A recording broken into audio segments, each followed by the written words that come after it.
Hey friends, before we dive into tonight's story, did you know that nearly 80% of viewers aren't subscribed? If you're enjoying this content, hit that subscribe button. It really helps keep these long stories coming. Also, for even more police horror stories, check out my new channel. The link's in the description and pinned comment. I'd love it if you stop by and subscribe. I'd love to hear from you. What time is it where you are and which city are you listening from tonight? Now, sit back, relax, and let's get into it. I'm hunched over the wheel, rain sluicing in sheets across the windshield, and I can't remember the last time I felt this exposed. The dashboard clock reads 2:47 a.m., but who knows for sure? In storms like this, the power flickers and my watch drifts 5, sometimes 10 minutes behind. This stretch of County Road D lies 6 miles outside Monticello, Arkansas, where the street lamps cut out in a perfect blackout halfway up the hill. Even the moon hides behind the clouds tonight, leaving me alone with the static hum of the radio and the relentless percussion of the storm. I should have turned back 15 minutes ago when dispatch pinged me about a single vehicle crash at the old Harwood turnoff.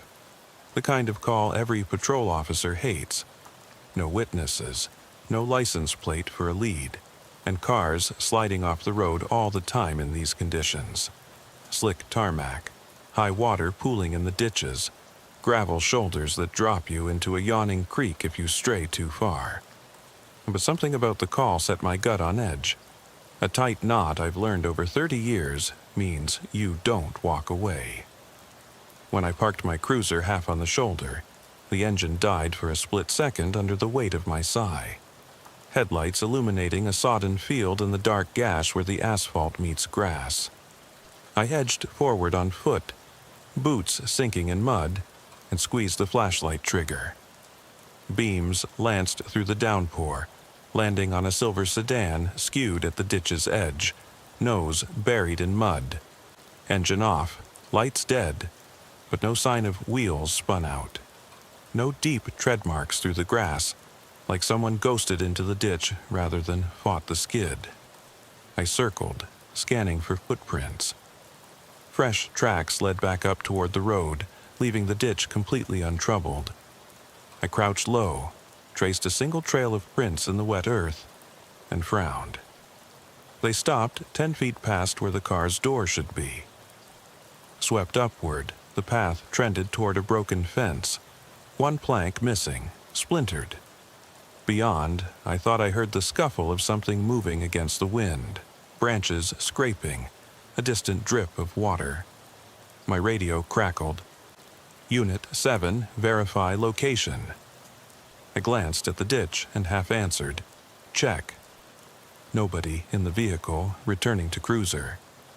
When I turned back, the car's tail light winked on for a second, just the slightest red gleam through the driver's side window, and then vanished.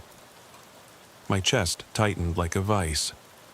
I raised the flashlight through the windshield, but all I saw was water sliding down the glass, distorting the beam. I keyed the mic again. Dispatch, I need backup on County Road D. There's an abandoned static cut me off. The storm must have knocked a transformer. The whole county lost grid for a minute, then came back in a shudder. My lights flickered. I heard my own breath rise in my chest, controlled, measured, but I could taste the adrenaline. I stepped onto the road, the rain instantly soaking me through. Wipers on full blast won't clear this kind of downpour. I followed the footprints up the embankment toward the fence. When I reached it, the broken plank looked freshly splintered, like something, or someone, had forced their way through minutes ago. My gloved hand slid along the jagged wood. It was slippery, coated in sap and rainwater. I climbed through the gap and froze. In the small pasture beyond, a single umbrella lay opened face down, ribs broken and bent inward. No handle, like whoever left it wanted to shed identity entirely. The canopy was dry, untouched by the storm gashing the fields around it. I shone the beam across the opening. Tall weeds, a stray cow 100 yards off, and beyond that, the black silhouette of the creek's tree line, dark and still. No footprints led away from the umbrella. Nothing but the relentless drumming of rain and the distant rumble of thunder. I should have radioed back, called for a tow, and left it to evidence, but I kept walking, compelled. The umbrella's spokes dug into the mud, half buried, like a mocking invitation. I knelt and reached out, half expecting it to collapse beneath my fingers, wet torture, but it stayed rigid, bone dry. I flipped it over. The inside was pristine. No fingerprints, no mud, nothing but the odd sheen of water beating along the fabric, refusing to soak in. I straightened, turning slowly. That's when I heard it. Footsteps on wet grass. A single set coming straight toward me. Heavy, deliberate. Not running, like someone panicked, but walking with purpose. My blood hammered. I checked my holster, found the damp grip of my service weapon. I called, voice low into the wind. "Come out with your hands up." Silence. Then the footsteps stopped, dead in their tracks. I held my breath, the thunder rattling the fence posts. Rain kissed the collar of my coat, trickled down the side of my face. 10 seconds passed, maybe 20. It's impossible to tell in storms. Then I saw it, out of the corner of my eye, a human shape recoiling into the creek's shadow. I raised the flashlight, swung it over the tree line. Light cut through misty raindrops, landed on nothing. I blinked, wipers squealing overhead. The shape vanished, as though never there. My heart pounded so hard I could taste it. I trained the beam back on the umbrella, still bone dry. I thought I heard breathing behind me, heavy, ragged. I spun, swept the light, and caught only drifting rain and the black mouth of the creek. I backed away from the fence, calling dispatch again. My voice cracked. Unit 7 to dispatch. I need immediate backup on Road D. Suspect fled into creek bed. Send K9 if you have it. No answer. Static. The storm knocked them out again. I turned toward my cruiser, footprints leading back down the muddy embankment.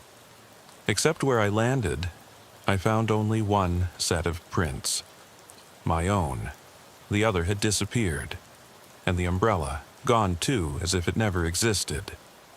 I stood there for a long moment, rain sluicing around me, and I felt something in my gut click. I wasn't going to get any closure tonight, because storms like this don't end. They just shift, move on, and leave you behind in the dark, chasing shadows that don't want to be found. I climbed back into the cruiser, slammed the door, and the engine roared to life. As I pulled onto the road, my headlights caught movement again. Just beyond the fence line, a dark figure watching me. My radio crackled to life, dispatch's voice harsh over static, and I realized the moment had passed, but I couldn't shake it. Something in that rain-soaked field wanted to be found, and it wasn't done with me yet. The cruiser's heater kicked on, fogging the windows from the inside.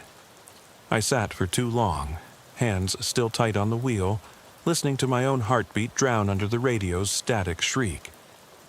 When the dispatch finally came back, they sounded flat. "Unit 7, are you there?" I keyed the mic and pinned my voice low. "I'm here, returning to station. Need to file a report on a complicated situation." I let it trail, as if that explained anything.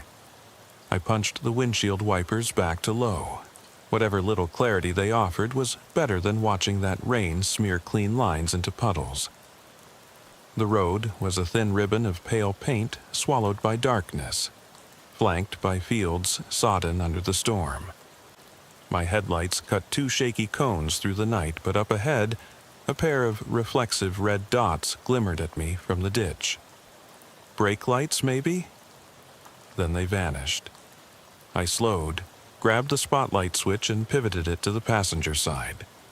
The beam limped into the breath-steamy air, settling on a pair of boots standing ankle-deep in water. I thought I saw someone, leaning back, head tilted, silent. My throat clenched. I eased the cruiser over and killed the engine. Rain speared the hood. I opened the door. Mud sucked my boots as I stepped out. The sound of water against leather felt too loud, too precise. I aimed the spotlight at the boots. No body. "Hello?" I called. "You need help?" Nothing answered except my own echo through wet straps of woods behind me. I flicked off the spotlight, heart hammering. If I left witnesses to think I was spooked, good. Let them worry. I'd lost it in this storm. I drove on. Back at the station, sirens and lights flickered on the computers, only to die when the generator kicked in. The lobby was empty, chairs damp where runners had tracked rainwater across the tile. I left my flashlight on the reception desk, the beam splitting into a dozen dark strips across the linoleum floor. Half the consoles were dead or sleeping, screens black. Curfew meant nothing to thunderstorms. I padded through the hallway toward the locker room, mind replaying every footstep in that pasture, the hollow click of the taillight staring back. I pushed open the locker, my uniform hung still damp, and fished out a spare raincoat the station kept just for nights like this. On the wall above my own locker, someone had scrawled, "Watch your six in weather like this." A joke? A warning? I stared at it until my eyes burned, the fluorescent tube overhead buzzing. Then I peeled off my soaked coat and dropped it into the bin, every droplet like a countdown. My phone buzzed. Caller ID, dispatch. I tapped answer, voice still tight. "Got a job for you, 7? The dispatcher sighed. "Charity call. Mrs. Harper on Elm wants someone to trend her power line again. It sparks and hums, freaks her out in storms. She's in her 70s and said she'd sleep in the bathtub if it keeps up." I almost laughed at the absurdity. I was soaked to the bone, jittery as a rookie. But I said, "On my way." I grabbed the cruiser keys off the bulletin board and left the station. The wind had died down to a torrential whisper. I slid behind the wheel again, the seat still cold, and punched Elm Street into the GPS. 2 miles through the center of Monticello, where the neon crosses of closed convenience stores looked weirdly cheerful in the rain. I thought of Mrs. Harper, clutching that phone, Midwestern calm tainted by fear. I pulled out. The township road was quiet. My headlights glowed like search beams against clumps of fog. I hummed a tune under my breath to pass the silence, an old country ballad about rain, but my throat caught at the chorus. I tapped the wheel twice, counting 1, 2. One wrong move and my mind would slip back to the field, the dry umbrella, the ghost of someone watching from the tree line. I turned onto Elm. The houses here sat like tired soldiers in neat rows. Street lamps sputtered off in the storm, leaving me to rely on my headlights alone. At number 14, the porch light blinked in time with my engine. The mailbox drooped under the weight of water. I hopped out, boots soaking, and stepped onto the porch. Wood groaned under my weight. I raised my flashlight. Beam trembled over the peeling paint, and the wind chime made of spoons rattled against the door frame. I knocked. "Mrs. Harper? Franklin County, it's me." No answer. The door was unlocked. I sidestepped in, the smell of damp carpet and roses hitting me. The living room's lamps were off. I reached for the breaker panel by the stairs and flipped the main switch.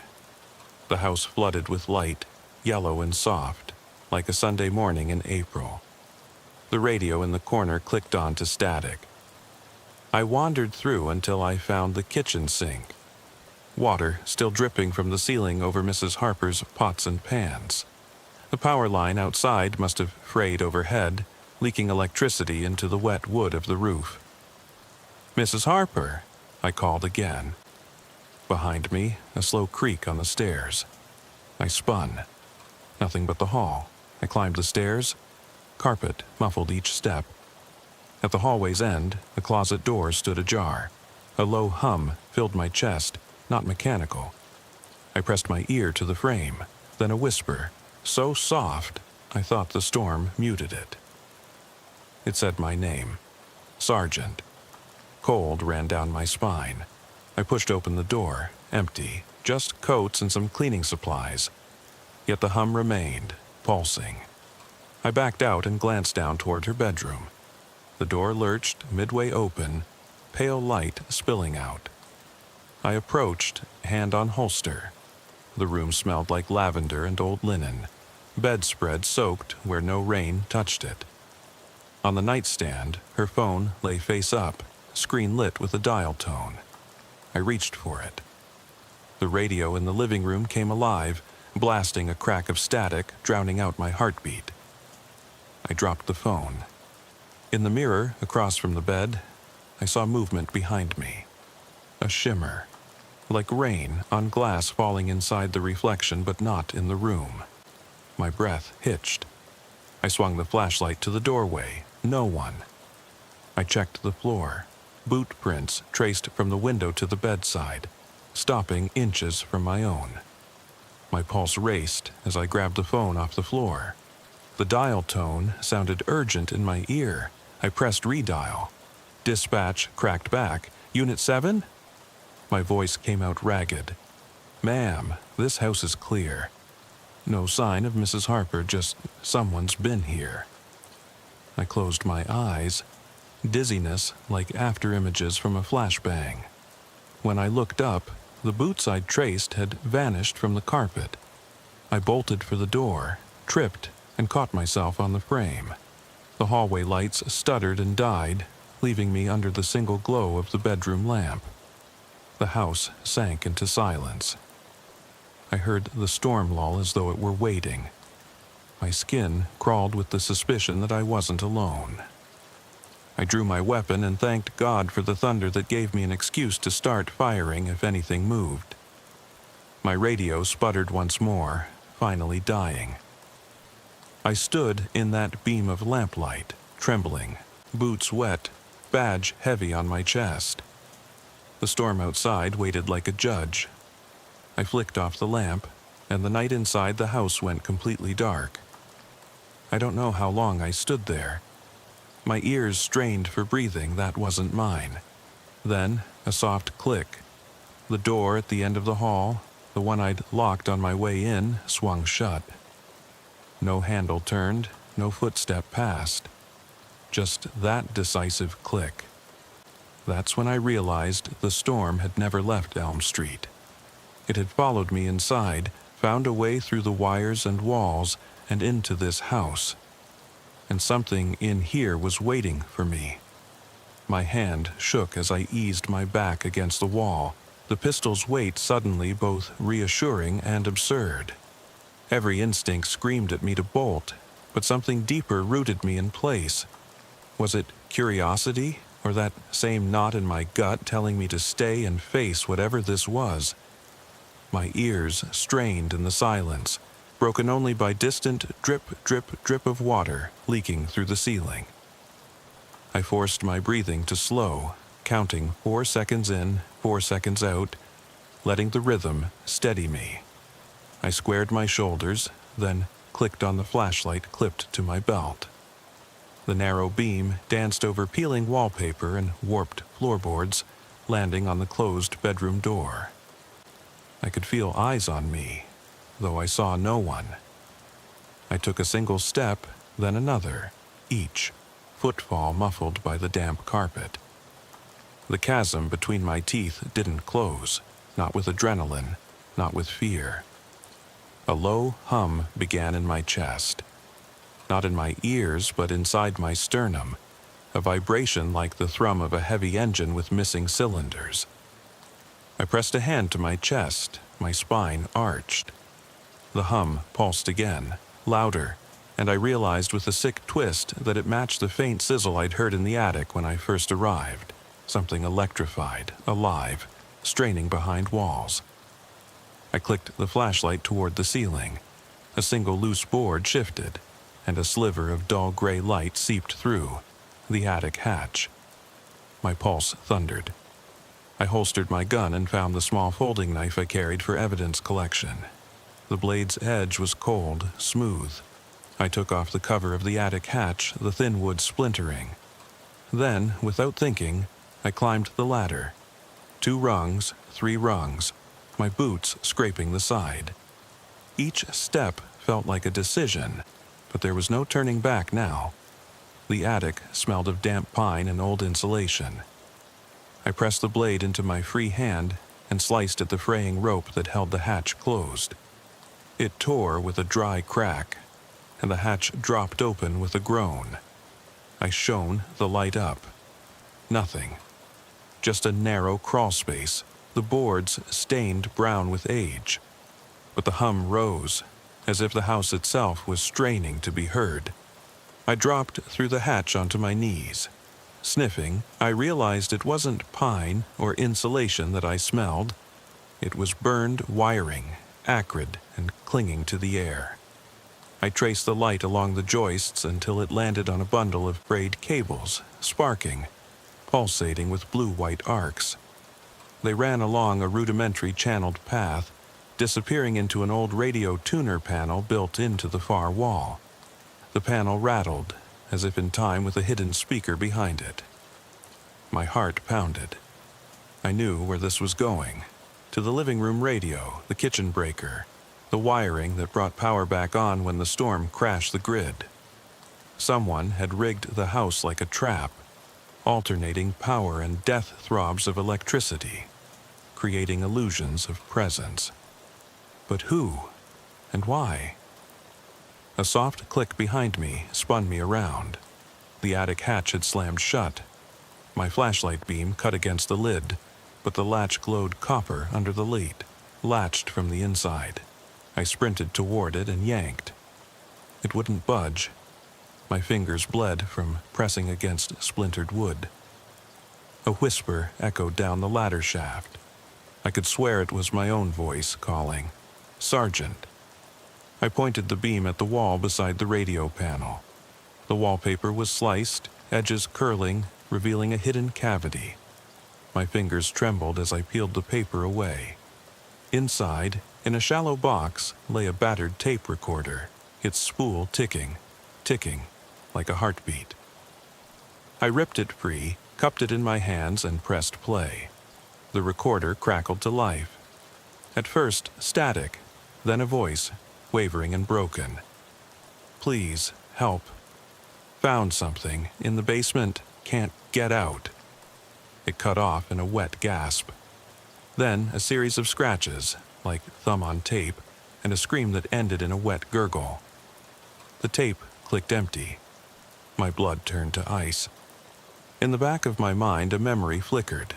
The whisper in the attic, the shape beyond the field, the man by the creek whose final breath had sounded like water filling his lungs. I pressed record and stood, wiping sweat from my brow.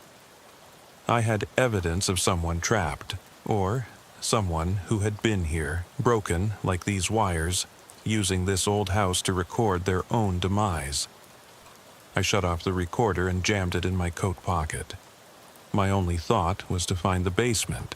The stairs had to be here. I found a narrow door under the staircase and pried it open. Cold air billowed upward, carrying the stench of earth and mold. I clicked on my flashlight again and descended. 1 step, 2 steps, each foot placed carefully on a wooden stair that moaned.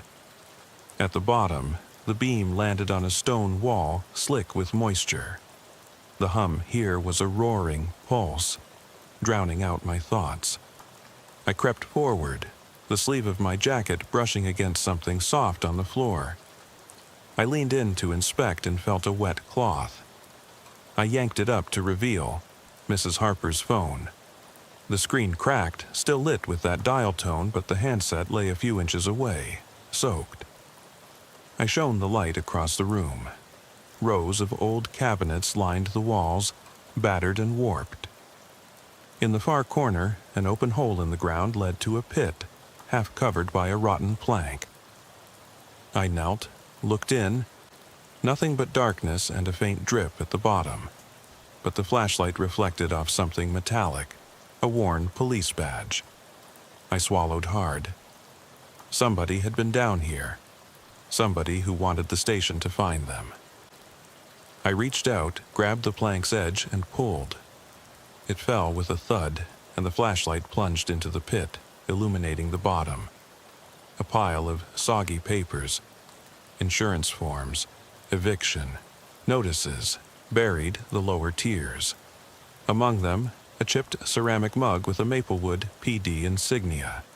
I remembered Maplewood, a precinct 3 counties over. A precinct I'd worked with twice. The name on the mug, Detective. Andrea Lawson. My jaw clenched. She'd gone missing last year during a routine call in a storm. Case was officially closed, ruled runaway. But I'd always thought something didn't add up. Her partner had found her car empty, much like the sedan in the ditch. No footprints, no body, no explanation. I'd filed evidence reports, logged suspect interviews. The file sat in my vault, slowly gathering dust. Now I knelt in her basement, holding her badge in the fist of one hand and that recorder in the other. Then I heard it. A creak behind me. Slow, deliberate, like someone descending the stairs. My heart locked up. I snapped the beam upward. At the top, in the narrow doorway, stood a figure in a soaked raincoat. Head dropped so the brim of a hat hid the face. Lightning flashed through the stairwell window, illuminating the shape for a heartbeat. It was a woman. Tall, shoulders squared, hands empty but clenched. I swallowed, my own tongue heavy in my mouth. "Detective Lawson?" I rasped. She didn't answer. The storm's thunder rattled the foundation. The hum in the basement deepened, as if the house recognized her and stepped its own pulse up a notch. She started down the stairs, each step precise, echoing on the wood. My hand tightened on the pistol, but I didn't raise it. I couldn't. I was numb. My mouth opened, and I tried again. "Andrea?" She stepped into the light. The rain-drenched hat fell back, revealing pale skin that gleamed like moon-soaked pavement. Her eyes locked on mine, unblinking, fathomless. She didn't move. The recorder in my pocket ticked once, then silent. I heard my own heartbeat pulse one last time before she lifted a hand, long fingers dripping water, and pointed at me. My knees buckled. I stumbled back, nearly falling into the pit, but caught myself against the wall. Lightning flashed again, revealing her badge pinned to her chest, battered but unmistakable. Then the power surged. A brilliant arc crackled through the overhead wires, a flash so bright it seared my vision. The basement lights flickered alive in that instant. I saw her clearly, wet hair plastered to her skull, eyes reflecting every droplet of rain. And then, the lights died. Darkness swallowed the basement in a heartbeat. The hum halted, as though cut off. Silence pressed in so hard I thought my ears would burst. I fumbled for my light but felt only the damp stone wall. A wet breath grazed my ear, and the voice whispered so close I felt it on my neck. "You shouldn't have come." I stumbled backward, crashing into the pile of papers, my pistol clattering to the floor. A cold hand closed around my wrist. I heard it press the recorder's play button from my pocket. That familiar crackle and Andrea's voice. "Help, found something, in the basement." My scream was lost in the darkness. I hit the wall with both hands and slid down until I was crouched on the damp floor. The poker-flat barrel of my gun pressed against my thigh. My mind spun as the echo of Andrea Lawson's voice died in the darkness around me. I groped at my coat pocket, plucked out the battered recorder, and held it with shaking fingers. The tape was dead. No click, no hiss, just the unforgiving silence of stopped machinery. My breath fogged in a small cloud that hung in the beam of my malfunctioning flashlight, and I realized that whatever had been alive in this house had shut itself off at the same moment the lights died. I forced myself to my feet, leaning against the cold stone as the world tilted. My boots were caked with mud from the backyard trench. My uniform jacket was stiff with blood, almost certainly my own from where I'd bashed my hand on the hatch. Everything throbbed, the ache in my wrist, the sting in my palm, the dull pulse of my heart against ribs that felt ready to split. The basement door was somewhere behind me. I didn't dare descend further, but the weight of unanswered questions pulled me toward it.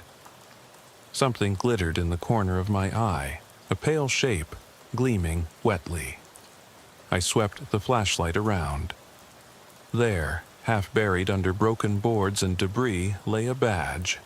Not Andrea's, but mine. My own shield, the one I'd left hanging on my locker hours ago. The logo was scratched into the metal, jagged slashes like talons.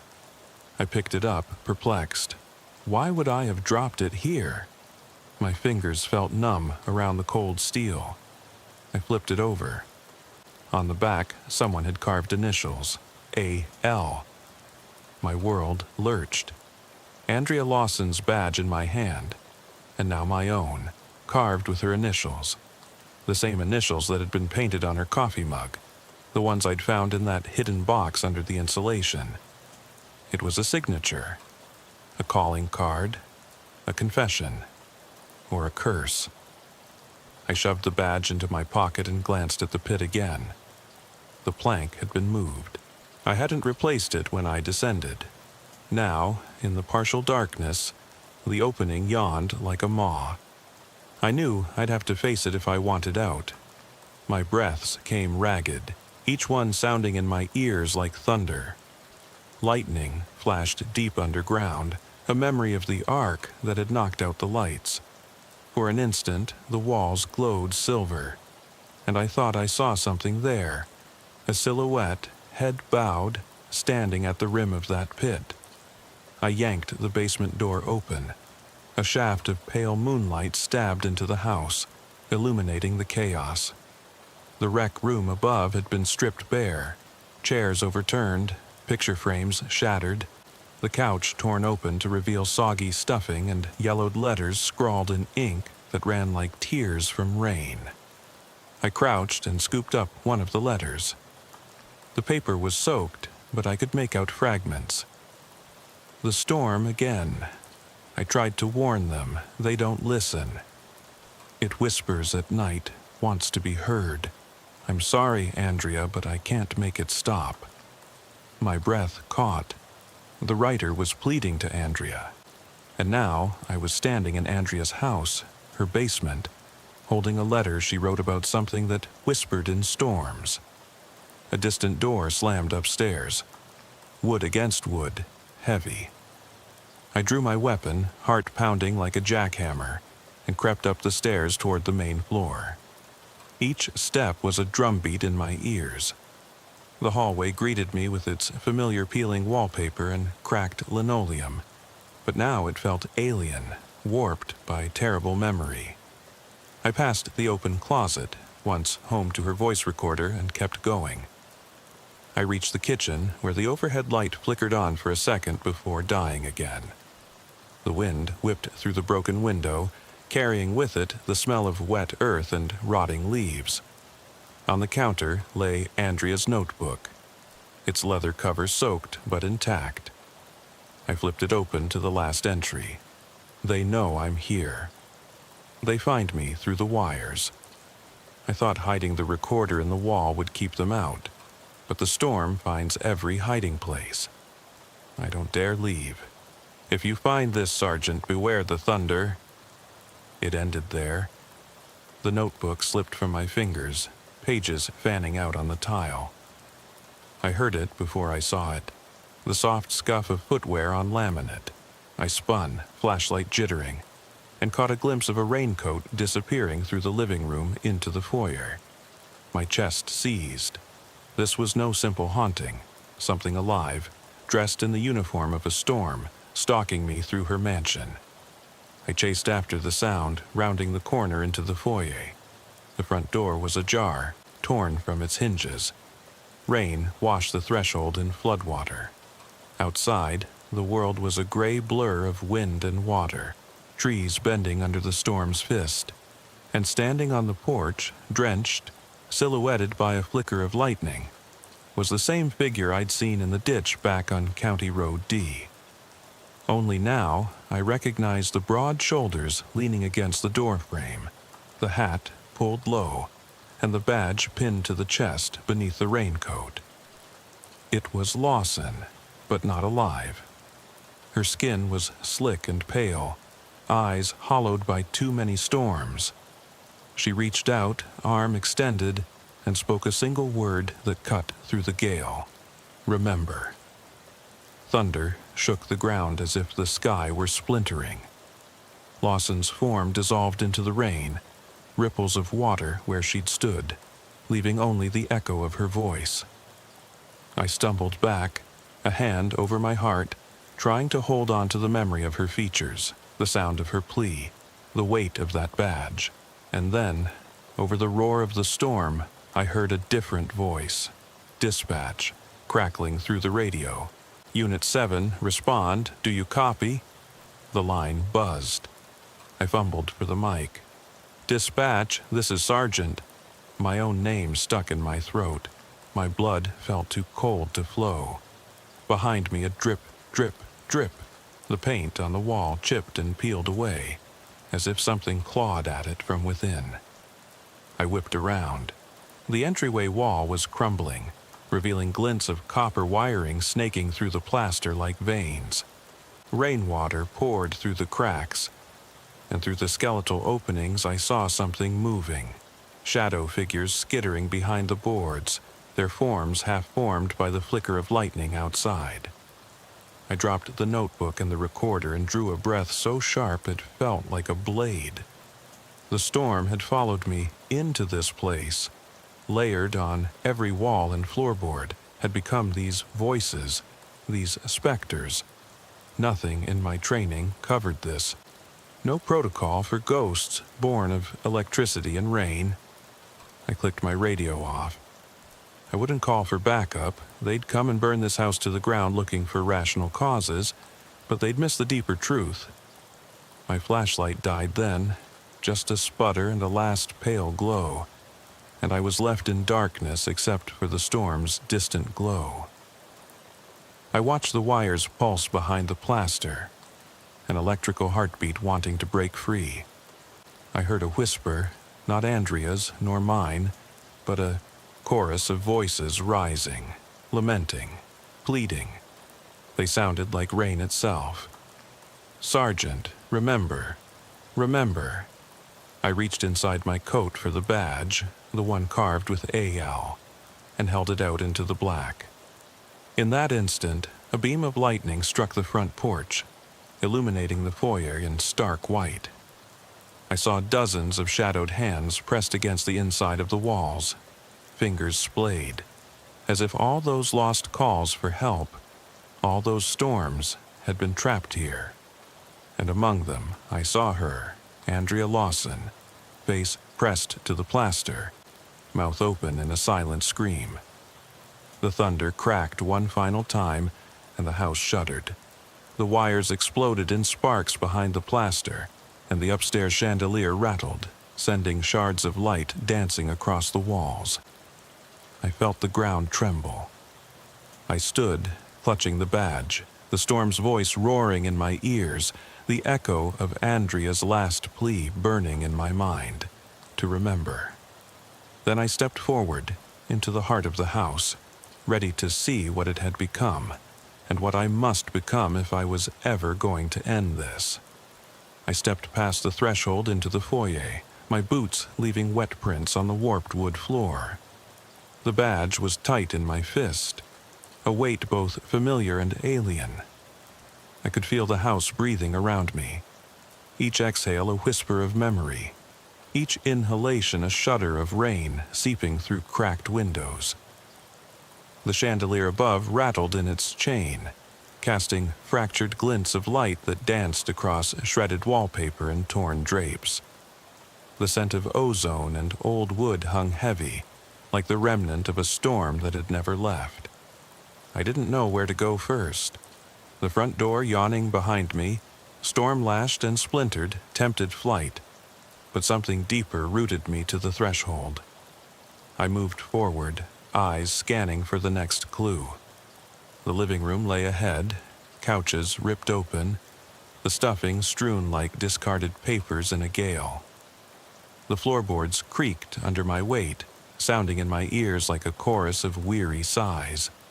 In the corner, the antique radio sat perched on a broken stand, its dial frozen at the station Andrea had tried to reach, the one that would never answer.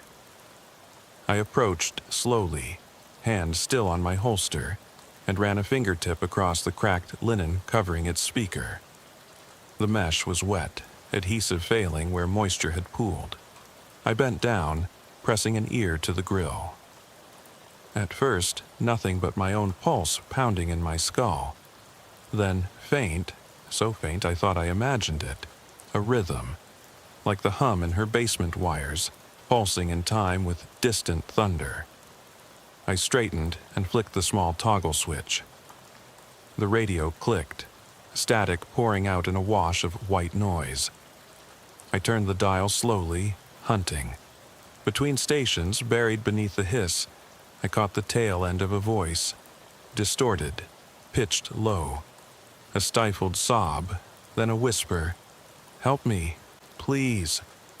The volume cranked itself higher, as if drawn by that plea, until the static resolved into a final, urgent message, "They're here." Then deathly silence, and the radio popped off the air. My skin crawled. I straightened, letting the moment settle. The storm outside rattled the glass, and I realized the front storm windows had shattered, the panes now jagged edges gleaming in the gloom. I remembered the hallway leading back to the kitchen, past the closet, past the attic hatch, but I also knew Andrea's bedroom lay off to the side, where her last entries had been written. I turned toward that door. The hallway was narrow, the gloom thick. My flashlight's beam offered a narrow tunnel of clarity, the rest swallowed in shadows. Doors on either side bore scuffs and gouges, but only one stood ajar. Her bedroom. I approached, hand sliding along the wall's flaking paint. As I neared the open door, the air grew colder, the hairs on my neck rising. In the doorway I paused, noticing the faint shimmer in the air. Rainfall persisting in a sliver of space that shouldn't have been there. It fell in place, a column of droplets dancing in midair, defying logic. I swallowed hard. Inside the room, the bed had been stripped, a neat indentation still pressed into the mattress. Against the far wall, a desk lay overturned, papers scattered across the floor. Among them, a single sheet lay face up, pinned by a rain-soaked photograph of Andrea. The note read, "I'm sorry I couldn't save you. But I'm listening now. Always listening." I recognized her handwriting, jagged, rushed, but unmistakable. My breath caught. I knelt and picked up the photo. Andrea, younger, in uniform, smiling with a partner I didn't recognize. The name stamped on the back, Officer Catherine Rhodes. Rhodes, another missing officer. I looked up. The desk's overturned drawer lay open, and inside, a bundle of letters tied with string, frayed by moisture. I untied them, scanning the top envelope's scrawled address. To Catherine, my only friend in the storm. The letter inside spoke of long nights on patrol, of voices on the wind, of rain that carried secrets through the wires. They speak through the thunder, it read. I can't stop them. I fear they will drown us all. My heart pounded. I shoved the letters into my coat pocket, replacing the photo. I needed to find Rhodes's file, cross-reference, piece together what Andrea had tried to warn me about. My mind raced with every missing officer case I'd touched. Miller from Ashford, Bennett from Pine Valley. Each had vanished during storms, their cars found empty on flooded back roads, their footsteps never traced beyond a few wet boot prints. I realized then they were all here, somehow, woven into this house's walls. A sudden noise, metal scraping against wood, made me jolt upright. I spun, sweeping the beam across the floor. A dark shape slid behind the wardrobe at the foot of the bed. My pulse jumped into my throat. I raised my gun, calling, "Who's there?" No answer, only the whisper of wind and the distant thunder rolling over the roof. I edged toward the wardrobe, flashlight and pistol aimed in unison. Every instinct screamed caution. I placed a hand on the handle and flung it open. Inside, empty. Just a tangle of clothes, yellowed and damp. I exhaled, rubbing my temple. This was madness, chasing ghosts in a storm-drenched house, and yet, a drawer at the bottom of the wardrobe lay slightly open, as though recently used. I crouched and pulled it free. Inside, a small recorder, slim, black, identical to the one I'd found in the attic wall. Its screen lit up as I tilted it, displaying a new, unexpected recording. Track 7. My finger hovered, then pressed play.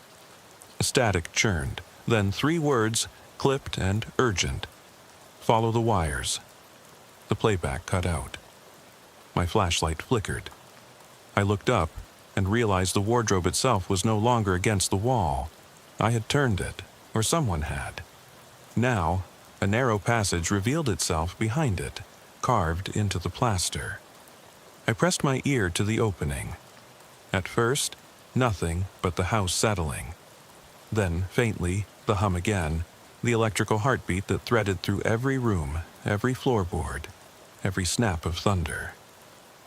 I clicked off the recorder and slipped it into my coat.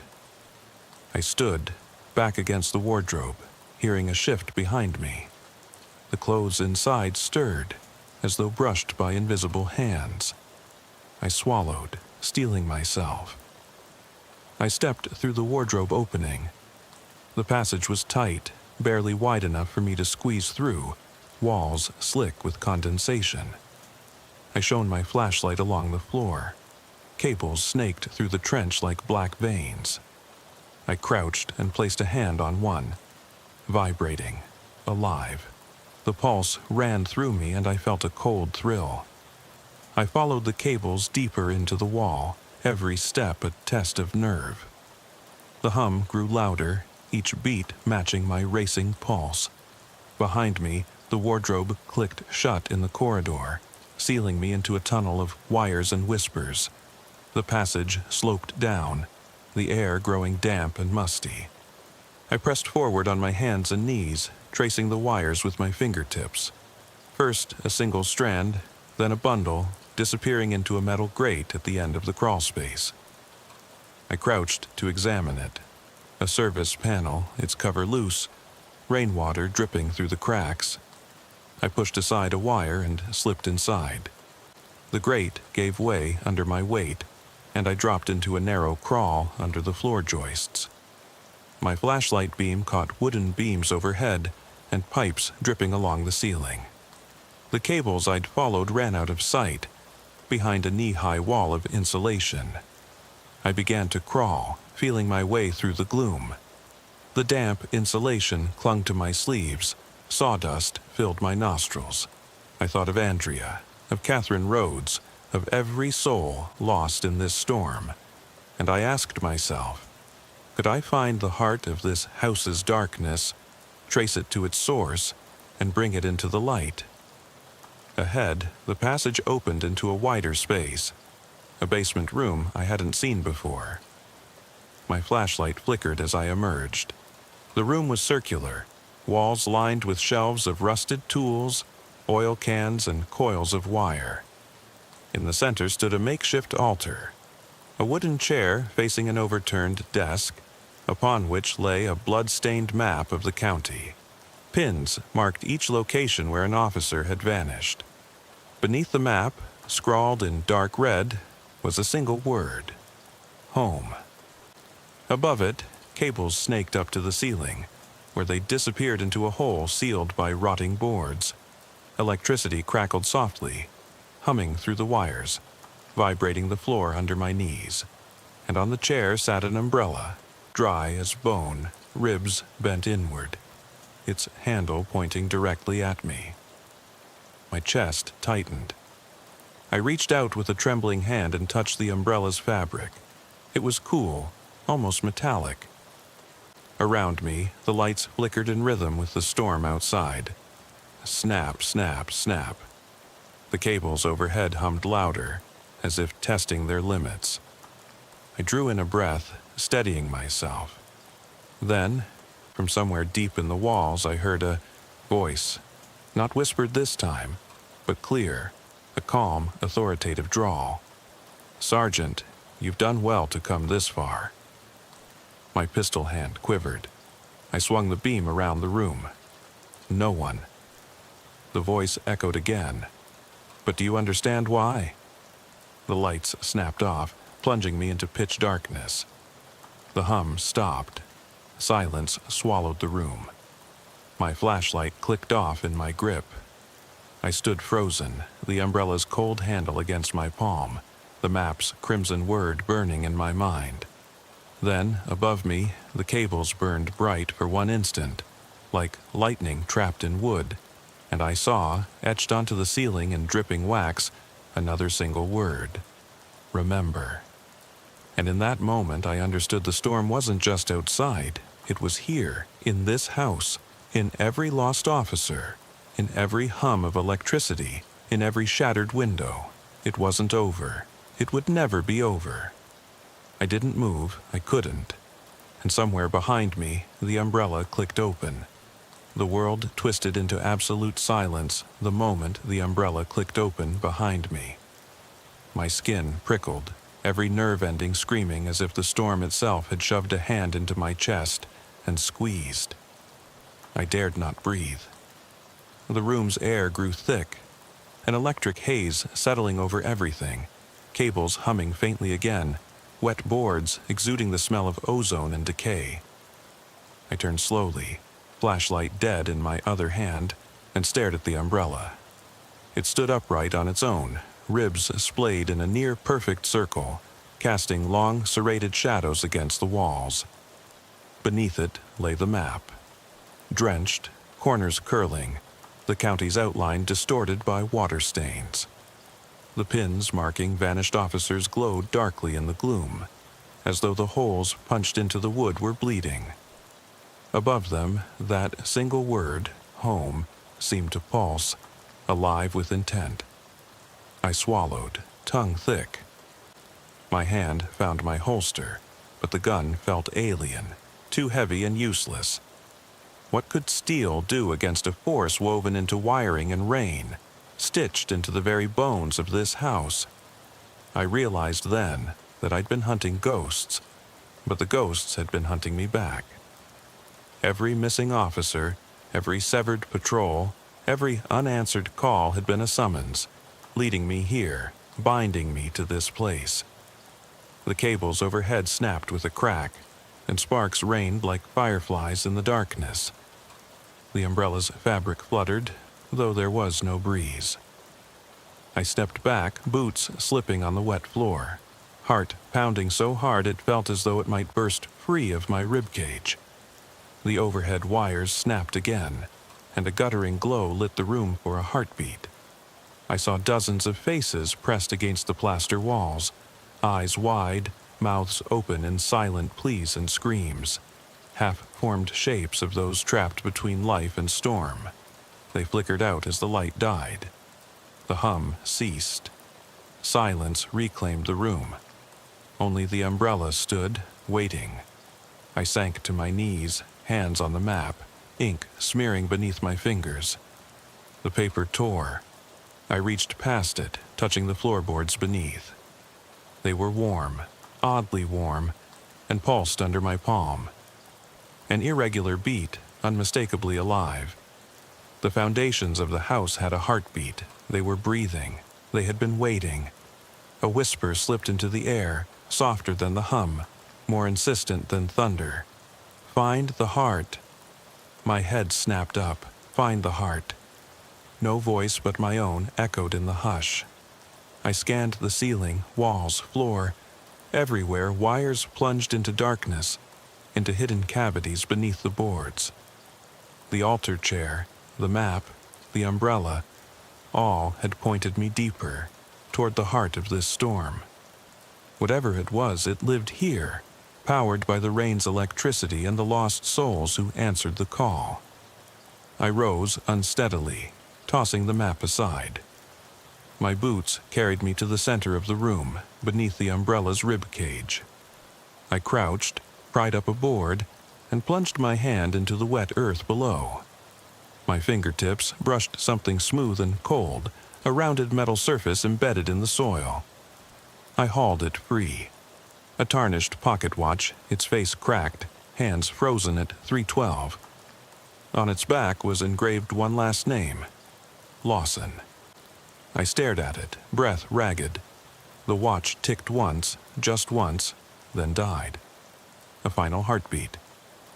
Then the wires above sang back to life, and the entire house shuddered, as though exhaling centuries of storms. The whisper returned, all around me. Join us. I snapped the watch shut, pressing it to my ear. Silence. Then I heard another heartbeat, my own, faster, thinner, and it echoed the pulsing of the wires. My reflection shimmered in the cracked watch glass. Eyes wide, pale skin glistening, rain-drenched uniform clinging to me as though I'd never left the storm outside. I realized then that I was no longer just a visitor. I had become part of this house's storm, another echo in the wires, another whisper in the rain. My footsteps on the boards, my voice on the scanner, my blood seeping into the wood, all had bound me here.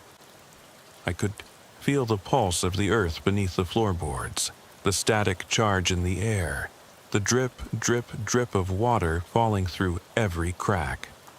I stood, pocket watch in hand, and faced the umbrella. Its ribs glowed faintly in the pulsing light. I knew what I had to do. I placed the watch in the center of the map on the floor, aligning the crown with the county seat. Then I stepped back and whispered, "I remember." At that word, the umbrella collapsed inward, ribs folding with a soft click, and the cables above let loose a surge of sparks that rushed down the walls like waterfalls of light.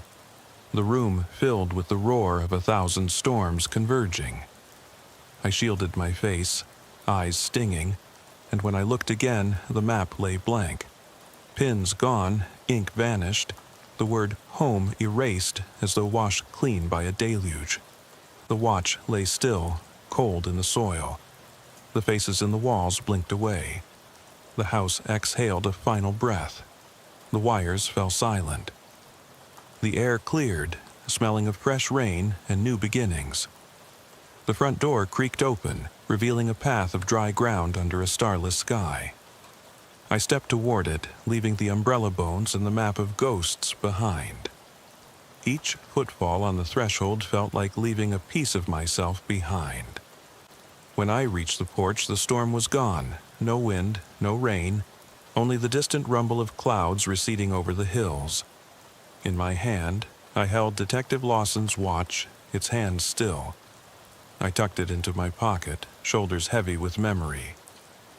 I looked back at the silent house, storm-battered, empty of its ghosts, waiting once more for the next time the skies opened. I turned and walked away, the night air cool against my soaked skin. And in the quiet that followed, I carried with me one final question that would echo every time the rain began to fall again. When the next storm comes, will I answer its call?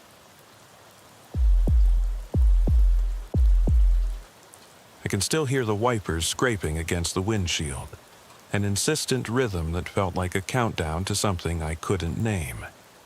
It was the kind of night when the sky gave up entirely. No stars, no moon, just an unbroken sheet of rain so heavy it felt alive. The patrol car's engine hummed beneath me, headlights cutting white arcs through the sheets of water, illuminating tire tracks filled with churning water that swallowed the edge of the road. I sat behind the wheel in my uniform, soaked through to the skin, radio dead silent except for the distant murmur of static. I wanted to believe this was just another routine check, but the instant I rolled past the closed blinds of Mrs. Hawkins's farmhouse, I knew it wasn't. Dispatch had sent me here at 1:44 a.m., code 1041, welfare check on a reported break-in. The call was vague. Neighbor heard glass shatter, then nothing. No alarm, no screaming, just the rain hammering the roof and the sudden hush that followed. I turned off the cruiser's red and blue lights so only the low beam glowed, then killed the engine. In moments like these, the world beyond the car felt miles away. You're alone with the rain and the road, and whatever shadow lies just beyond the cone of your flashlight. I unclipped my radio mic and keyed up. Unit 6-2, approaching the Rogers place. House secure so far. No signs of forced entry on the back door. I waited for a response. Silence. I waited again. Silence. My breath felt loud in my ears, hot and ragged against the cold air. I slipped out, door thudding closed behind me, and the rain slapped my shoulders like slaps to the face. The flashlight trembled in my hand as I crossed the gravel drive, each footprint a little pool of mud that spat water up around my boot. The porch light was off, but lightning flickered the horizon, painting the farmhouse in staccato white. I climbed the 2 steps and knocked, once, twice, then let my shoulder do the work. The door held, heavy oak resisting. I radioed, copy that, 6-2, no entry. Door locked. On a night this wet, your senses betray you. Everything echoes. A drip from the roof's gutter sounded like footsteps. My flashlight beam caught the glint of something metal at my feet, a single brass key, lying in a puddle on the welcome mat. Rusty, bent like it had been dropped in a hurry. I stared down at it, my heart clogging in my chest. I'd been on the force 20 years and I'd never seen a house key left on a mat during a break-in. Who would leave the key behind? Who would break in but not stay long enough to lock the door? With the key in one hand and my radio in the other, I stepped back. I hefted the flashlight higher, sweeping the yard. The cornfield at the back rustled in the wind, stalks bending under the rain. Somewhere out there, something moved. My gut tightened. I called dispatch one more time. 6-2 to dispatch. I found a key at the front door. No forced entry, but I'm going to step inside to check anyway. The reply came at last, tinny and distant. Copy, 6-2, back up en route. I turned the key in the lock. No resistance. The door swung open with a groan. Inside, the hallway light was on, bulbs humming, water streaming down the stairs. I stepped in, boots leaving muddy tracks on the hardwood floor, and the door clicked shut behind me. The moment the threshold closed, the rain's roar faded to an almost comforting drip. I felt exposed, naked in the hush. The foyer was cold, colder than outside. My breath caught in my throat. Every flood of lightning highlighted details that seemed impossible. A muddy handprint smudged on the wall beside the staircase, drips of water still forming at the fingertips. Footprints crossing the polished floor and bare feet leading toward the living room. A wooden chair overturned, leg splintered like someone kicked it in panic. But no blood, no sign of violence, just objects displaced as if someone left in a hurry. I flicked my flashlight left to right, sweeping over family photos on the mantel, smiling faces in Sunday best, all eyes looking toward me. The rain's reflection in the glass made them shimmer, like they were alive and watching. My heart throbbed against my ribs. I forced forward, each step echoing. In the living room, the couch cushions were soaked, fabric darkened by water pouring from a leak in the ceiling. I could hear the slow drip, drip, drip, counting the seconds. The windows were closed tight, but the rain found its way through a crack in the wall beside the window frame, forming rivulets across the windowsill. I knelt to follow the flow. The water led to an open vent in the floor, metal cover removed and set aside. I peered inside, darkness, endless, like a yawning pit. My flashlight beam didn't penetrate far. I stood and turned toward the kitchen archway. The linoleum floor was wet, and footprints, smaller now, led past the sink toward the back door. I walked after them. The back door was unlocked, paint chipped. I felt for the handle and eased it open. The rain rushed back in, colder wind pushing droplets at my face. Through the door frame I saw the porch light flicker, illuminating a single set of footprints leading across the field toward the woods. Bare footprints, now half erased by fresh rain, but enough to follow. I hesitated. My radio buzzed, backup arriving, unmarked gray SUV turning onto the drive. Ramirez would be here any second. I stepped onto the porch, water sloshing around my boots, and shut the door behind me, key still in the lock. 80. The cold snap of metal against the jamb felt final. I followed the footprints, each step sinking into mud deeper than the last. The cornstalks arched overhead, whispering secrets as I passed. The air was thick with the smell of wet earth and something else, something metallic, like old pennies or blood too diluted to see. The path narrowed until I emerged at the tree line. I aimed my flashlight into the gloom and noticed them. Wooden stakes buried in the ground, arranged in a loose circle 12 feet across. The stakes were worn, their tops charred. Between them, something flickered on the ground. A cell phone, screen cracked, still lit with a blinking text message notification, "Help me." My breath caught. I raised the phone, rain drumming over it, and saw the last message. "Please, hurry, can't see them." No sender displayed. I wiped the mud off the screen and hit reply, but my fingers trembled. I looked up. 13 steps beyond the circle, at the edge of the trees, the cornstalks had been bent inward, forming a tunnel. A shape stood just inside it, tall, hunched, coated in mud. I aimed my flashlight. The beam wavered as I gripped the torch tighter. My radio lit up with static. "Unit 6-2, do you read?" The transmission cut off, replaced by a low crackle. The shape in the tunnel shifted slightly, too quick. I hit the button. "Dispatch, I need..." Nothing. Radio dead. My heartbeat pounded in the sudden silence. I took a step toward the tunnel entrance, boots crunching broken corn beneath them. The rain felt distant now, as if the circle of stakes had sealed me away from the world. The shape leaned forward, and I saw long strands of hair matted across its face. Not human hair, thick, dark vines twisting together. It tilted its head, listening before it began to move, and my legs locked in place. Some calls don't end with sirens fading into the distance. And in that silence, I realized I may never leave this field. The rain had nearly stopped by the time I forced myself to blink. If the wind had died down, I couldn't tell.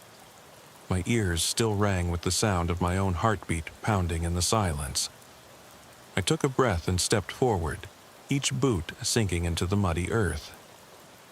The cornstalk tunnel seemed to breathe around me, stalks brushing wet against my coat, whispering in voices I couldn't make out. My flashlight's beam trembled, illuminating slick leaves overhead before settling on the figure in the shadows. I raised the beam higher, heart in my throat. The thing shifted again. No human shape, more, an amalgamation of torn cloth and river weeds, head low under the stalks. A hand emerged, long fingers coated in mud and what looked like snipped bits of black fabric. It beckoned slowly, not with an eager wave, but with a deliberate curl of the wrist, as though it expected me to follow. My training screamed at me to hold position, call for backup, fall back to solid ground.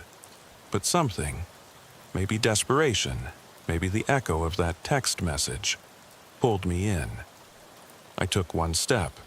The mud grabbed at my pants, tugging my leg below the knee. I yanked free, stabbing the flashlight more insistently into the tunnel. The fingers twitched again, then withdrew, beckoning faster. I swallowed and stepped in, mud squelching at my feet, the broken corn crackling under each boot. The air felt constricted, thicker, scented with wet soil and something else I couldn't name. My breath came in short gasps. The beam bounced along the tunnel walls, stalks pressed together overhead, droplets falling in slow arcs, and farther in, the thin sliver of greenish outdoor light dimming until it vanished. Then I saw it. Footprints in the packed earth of the makeshift path, 2 sets. One, mine, fresh and deep. The other, smaller, shallower but older, as if made hours ago, now partly filled by mud. The sole pattern was unfamiliar, a series of tiny triangles carved into rubber. I squatted to trace it with a gloved hand. The prints led past a dead scarecrow, rotten straw spilling from its sleeves into a small clearing I hadn't noticed before. I reached the opening and shined the beam through. The clearing was circular, about 10 feet across, and at its center the ground had been churned into loose soil, as though something had been digging. Shards of corn stalks lay broken around the edge. The muddy footprint in the center was fresh. I could count the triangles clearly, each one filled with last night's dried mud. I felt the hair stand on the back of my neck. I radioed, handheld clutched uselessly in my fist. "Dispatch, this is 6-2. Nothing. I tried again, then stomped the mic button in frustration. Only static answered. I flicked the switch. Dead. The cruiser's radio must have gone out of range or someone else cut it. My throat tightened. I crouched to inspect the churned earth and saw something glinting at the edge of the hole. A small, rectangular metal object. I pried it free with the tip of my boot. My flashlight landed on a tarnished police badge. No number, no name, just the seal of a county that didn't exist. Rainwater pooled in its creases, but the engraving was clear. I stared at it until a cold sweat broke across my scalp. A sudden crack behind me turned me sharp. I spun, flashlight slicing through the dark. The figure crouched at the far side of the clearing, motionless. Its vines for hair hung limp, its body swaying slightly as though rippling with the wind. It tilted its head, no eyes I could see, just the suggestion of a face under dripping strands. Then it turned and vanished into the cornstalks with a speed that made my chest tighten. I rose, heart hammering, and almost fell when the ground gave way beneath my foot. The dirt collapsed into a shallow pit, one side sloping into a narrow trench I hadn't noticed. In the trench lay the cracked cell phone, screen dark now, no longer blinking. I picked it up, wiped the mud, and saw the message. Help me. But no timestamp, no sender. I checked my own watch, 2:03 a.m., but the phone's time read 11:17 p.m. The night's timeline had fractured. I slid the phone into my pocket and leapt back to the clearing's edge. scanning for the cop badge I'd dropped. It was gone. I spun in place, jacket sleeves brushing wet corn stalks, and then stopped dead.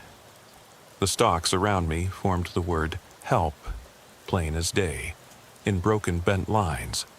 3 letters spelled across waist-high stalks. H by 3 shattered stalks, E by 4 swoops in the field, L twice. I swallowed, my pulse knocking at my temples. The rain had made the letters easy to miss until I was inside them. But the letters weren't new. They'd been there when I stepped in, only I subconsciously ignored them. Before I could draw another breath, a scream ripped from the direction of the farmhouse. Raw, jagged, human. I jerked my head toward the sound. It rose and fell, fading into the distance as though carried off by the wind. My skin crawled. The corn stalks trembled at the edges of the clearing, and I felt a presence shift behind me. I spun, raising my flashlight. The thing stood inches away, head tilted down so the vines shielded its unseen face. I could hear its breathing now, wet, raspy.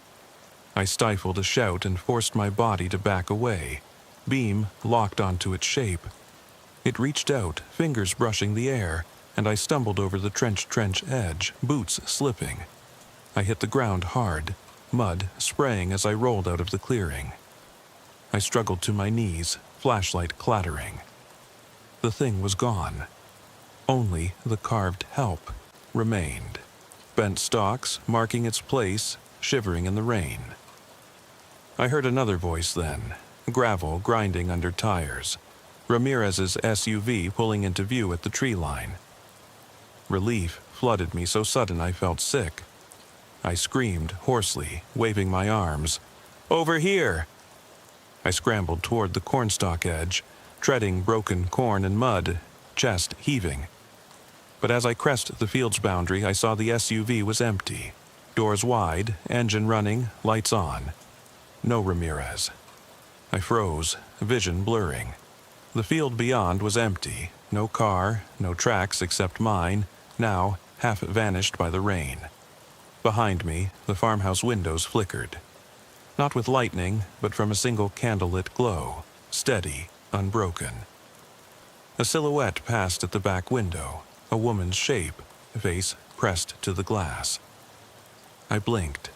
When my flashlight settled, I saw she held the dry umbrella from earlier, open and dripping, covering her head as she stared out. I swallowed past the dryness in my throat. Then the silhouette dropped the umbrella. Glass shattered inside, the candle snuffed out, and the window went dark. I backed away, heart lodged in my throat, and heard the cell phone in my pocket vibrate. I pulled it out. The screen displayed one new message: "Turn around." I risked a glance behind me. The corn stalks had closed in, no path out, just walls of green.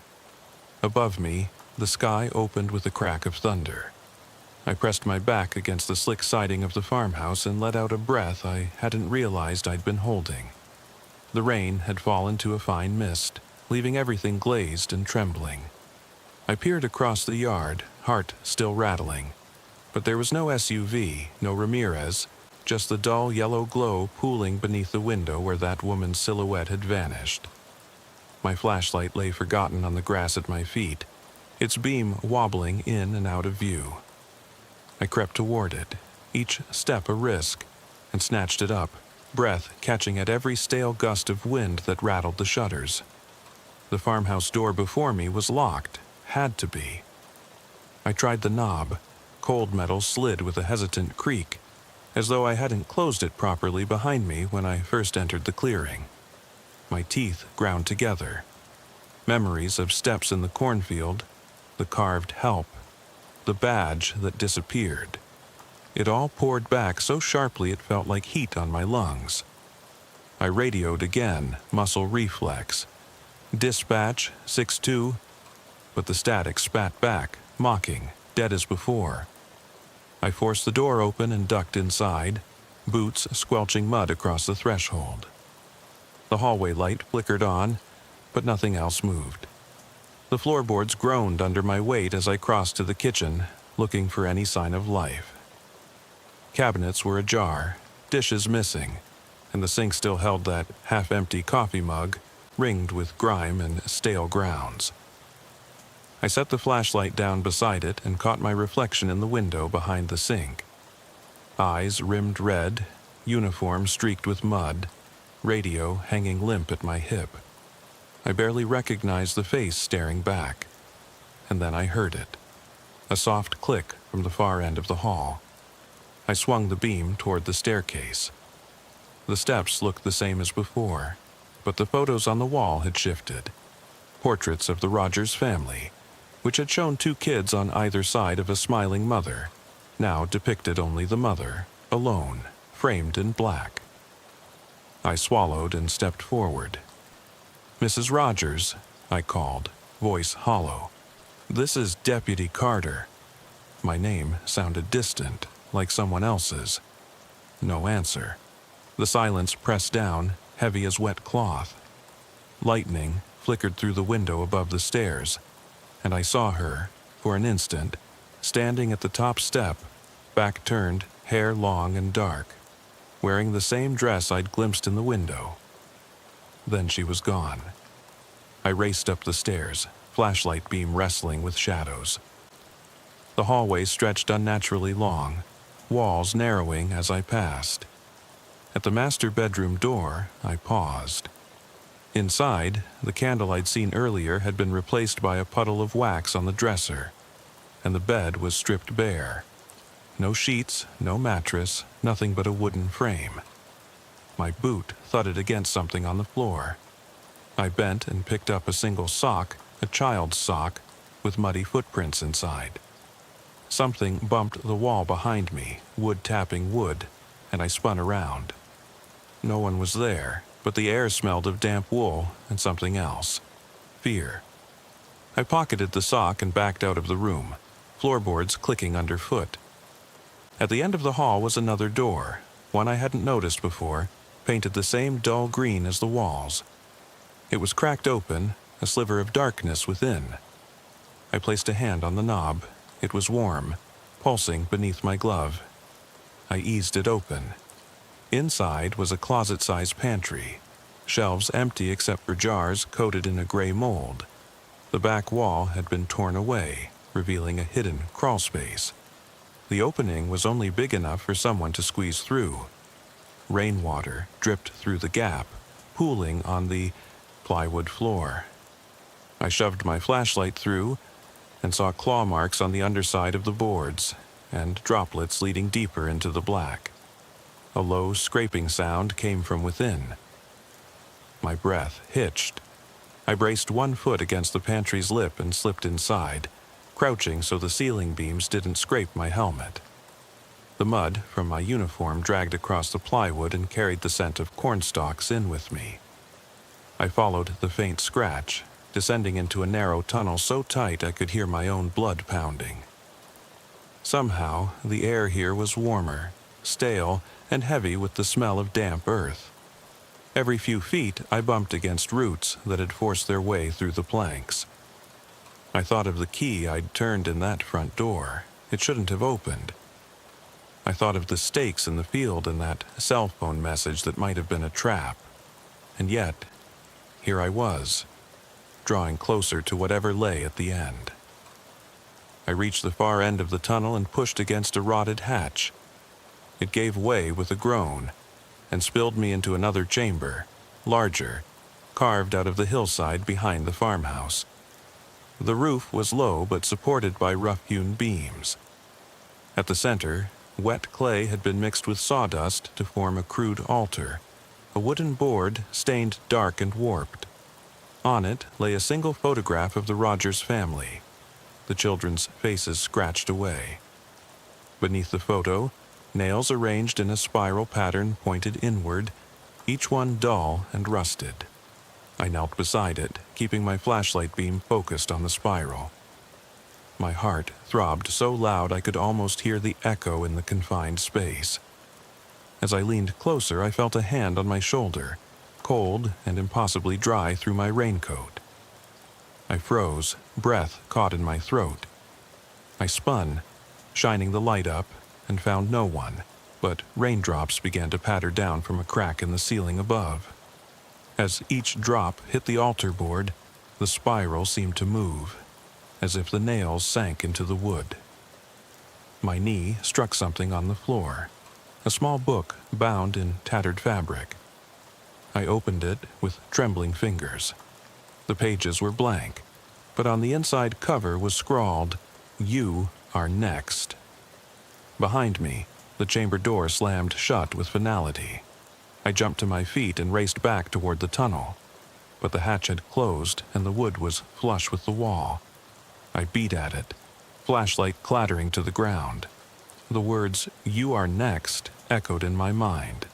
Someone, or something, wanted me here, wanted me to find their message. My radio crackled to life with a burst of static so loud it made me wince. A voice, trembling, but not mine, whispered, "Don't leave me." Then the radio died again. I slammed the handset against my helmet until it stopped. Feet scurried behind me in the darkness. I pried the hatch with my shoulder, wood splintering, and tumbled back into the pantry. Boots pounded overhead as I scrambled into the kitchen, where the faucet had turned itself on, water overflowing the sink and flooding the linoleum floor. The hallway beyond was slick, and the front door stood wide open, ragged draft blowing a strip of muddy towel inward. I didn't hesitate. I bolted out into the yard, sprinting across the slick grass toward my cruiser. The beams of light from the highway spilled through the trees, the real world waiting. As I unlatched the door, I glanced back at the farmhouse. In every window, a single candle had been lit, one by one, until the entire house glowed from within like a warning beacon. My keys dropped as I fumbled at the ignition, and the radio crackled again. "Run. Don't wait." But the voice was too distorted to recognize. I snatched the keys, slammed the cruiser into gear, and peeled away through the rain-smoothed field, leaving the Christmas glow of those candles behind. As I crossed the cornfield edge, the candlelight winked out, one window at a time, until the house was as dark and empty as it had been when I first arrived. The only witness to my flight was the soft pulse of the road beneath the tires, and the distant chime of the dashboard clock. 3:09 a.m. And somewhere in the passenger seat, the sock I'd pocketed rested against my thigh, damp and waiting. I gunned the engine without looking back, tires spinning in the soggy grass before traction caught and the cruiser shot forward. Rain-swollen fields blurred past my side window as I tore away from that house of horrors, clutching the damp sock like a charged talisman. The road ahead was empty, just the ribbon of asphalt slick under the headlights and the whisper of the post-storm wind rattling the wipers. My chest heaved, and the darkness outside felt alive, as if it pressed in on me from both sides of the road. I glanced down at the sock again. It was limp and cold, the muddy interior still clinging to my fingertips. I jammed it into the center console, snapping it shut, and reached for the radio. Static. Dead air. I slammed the mic, listening for any sign of life on the other end. Nothing. My reflection in the rearview mirror startled me. Eyes wide, cheeks hollowed, uniform plastered to my chest like a second skin. Sweat mingled with rainwater on my brow. I blinked hard. How far had I driven? My speedometer read 90. No traffic, no lights, only the glow of distant highway markers. My pulse pounded in my ears, louder than the rain had been. The sock throbbed in the console, and I remembered the note scrawled inside that book. "You are next." I swallowed, jaw tight, my stomach clenched. I didn't know what next meant. Next to disappear, next to die, next to lose my mind. But I knew it was a promise. placed on my path like those wooden stakes in the cornfield, an unspoken ritual calling me back. Up ahead, at the curve by the old mill sign, I flicked on the overhead map lamp. The soft yellow glow revealed my phone's abandoned message thread. Turn around. No timestamp, no sender. I thought of the farmhouse windows. First, a single candle, then dozens, lighting and dying like a heartbeat. The memory echoed in my mind. The silhouette, the child's sock, the phantom voice on the radio whispering, "Don't leave me." I punched the map lamp off and continued past the curve, hugging the fog line. That bend had always been death's doorstep. Local legend said a school bus full of kids had plunged into the creek there decades ago, though records never confirmed. At night, on a rainy curve like this, people swore they saw lights bobbing beneath the water. I had ignored those stories until now. My mind raced through possibilities. Some disturbed soul orchestrating these scenes, planting clues and setting the stage. Or something older, something rooted in the earth like those corn stalks, feeding on fear and rain. My training told me to turn back, call for help, and regroup at the station. But a deeper part of me, the part drawn to chaos, pushed me onward, curiosity burning hotter than dread. I muttered under my breath, "Show yourself." And the silence answered me. No tapping on the glass, no footprint on the hood, just the steady hum of the engine and the soft patter of residual rain. At the top of a slight rise, headlights winked into view. 2 cars parked on the shoulder, hazard lights blinking in unison. They were the same model, dark sedans with unmarked plates, mirroring the one I'd found at Willow Bend. I braked, skidding until rubber squealed against wet pavement. I radioed, "Unit 6-2 to dispatch. 2 vehicles on the shoulder, no one around." Static. I killed the engine and opened the door into the mist. My boots hit the asphalt. The night air smelled of ozone and wet tar. I circled the first car, doors closed, engine off, interior dark. Through the window, I spotted a single umbrella on the back seat. Dry, pale green, its handle pristine. I eased around to the second sedan. Same thing, a dry umbrella, this one black. Both lay askew as if tossed there. No footprints in the gravel, no sign of life. Between the 2 cars, chalked on the pavement in large, messy letters, was a message. "Find me." The paint was fresh, its streaks glinting under the wiper's light. I stared at it, heartbeat echoing in my temples. I backed away as the mist swallowed the letters, but before I could step back into the cruiser, my phone buzzed. I fished it out with numb fingers. A new message. "I'm here, no name, no context." I looked up. The field beyond the road was empty, dark stalks rising to meet the sky. The nearby woods were silent, but the cornstalk silhouettes formed a tunnel I could almost see in the fog. My radio crackled suddenly. "P. Lease." It was my voice, soaked and fragmented, but distorted, like played through a broken speaker. I dropped the phone and static roared through the night. I ran back to the cruiser, fumbling for the keys. The doors locked behind me with a click that felt deliberate. Inside, I slammed the door shut, chest heaving. I turned the ignition. Nothing. Dead battery. The world outside was a gray smear of rain and fog. Behind me, I heard the hiss of a door opening. I jerked the beam of my flashlight over my shoulder through the windshield.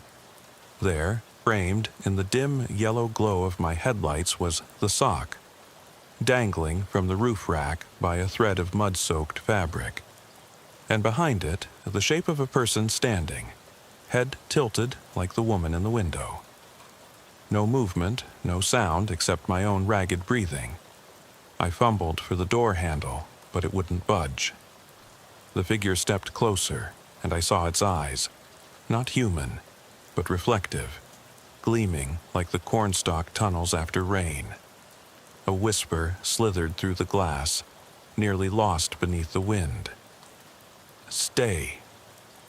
I slammed my forehead against the steering wheel as the windshield wipers shuddered to life on their own, scraping once, then twice, before stopping mid-swipe, frozen. My breath caught in my throat.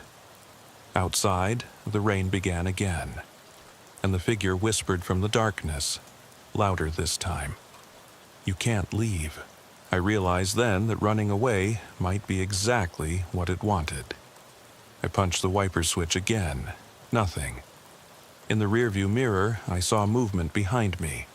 Footsteps crossing the road, approaching the passenger side. I dialed my phone, hoping for service. No signal. Lightning cracked overhead, and for a heartbeat, I thought I saw multiple figures, each holding an umbrella, dry and upright, walking toward the cruiser from every side. I closed my eyes and let out a scream that got swallowed by the storm, and when I opened them, I was upside down. Headlights buried in the ditch, the cruiser smoking, my hands pinned under the dashboard. The last thing I saw before the world went black was the dry umbrellas, bobbing in the sinking rain. I don't know how long I lay there, trapped beneath the twisted steel of my cruiser, rain hammering the roof so hard it felt like the world was ending. My head swam, every breath a battle. When I finally pried my hands free, blood slick on concrete, I crawled out through the shattered driver's side window. The ditch water lapped my calves, cold enough to snap me fully awake. The cruiser's headlights were still on, casting long slashes of light across the road. Smoke curled from the hood, mingling with the mist, but the engine was silent. I staggered to my feet, vision swirling. The figure was gone, but the umbrellas remained, half buried in the ditch, their canopies rigid and dry. I knelt and grabbed the nearest one, its handle warm in my hand, absurd against the soaked world. As I stood, I heard it, the soft scrape of rubber soles on asphalt. I spun, flashlight raised, but saw only the empty highway stretching into darkness. I took a step toward the road's center and noticed tire tracks leading back to the crash site. Not just my own, they were deeper, wider, as if a semi had rolled past. But there was no truck, no lights, nothing but imprints filled with murky water.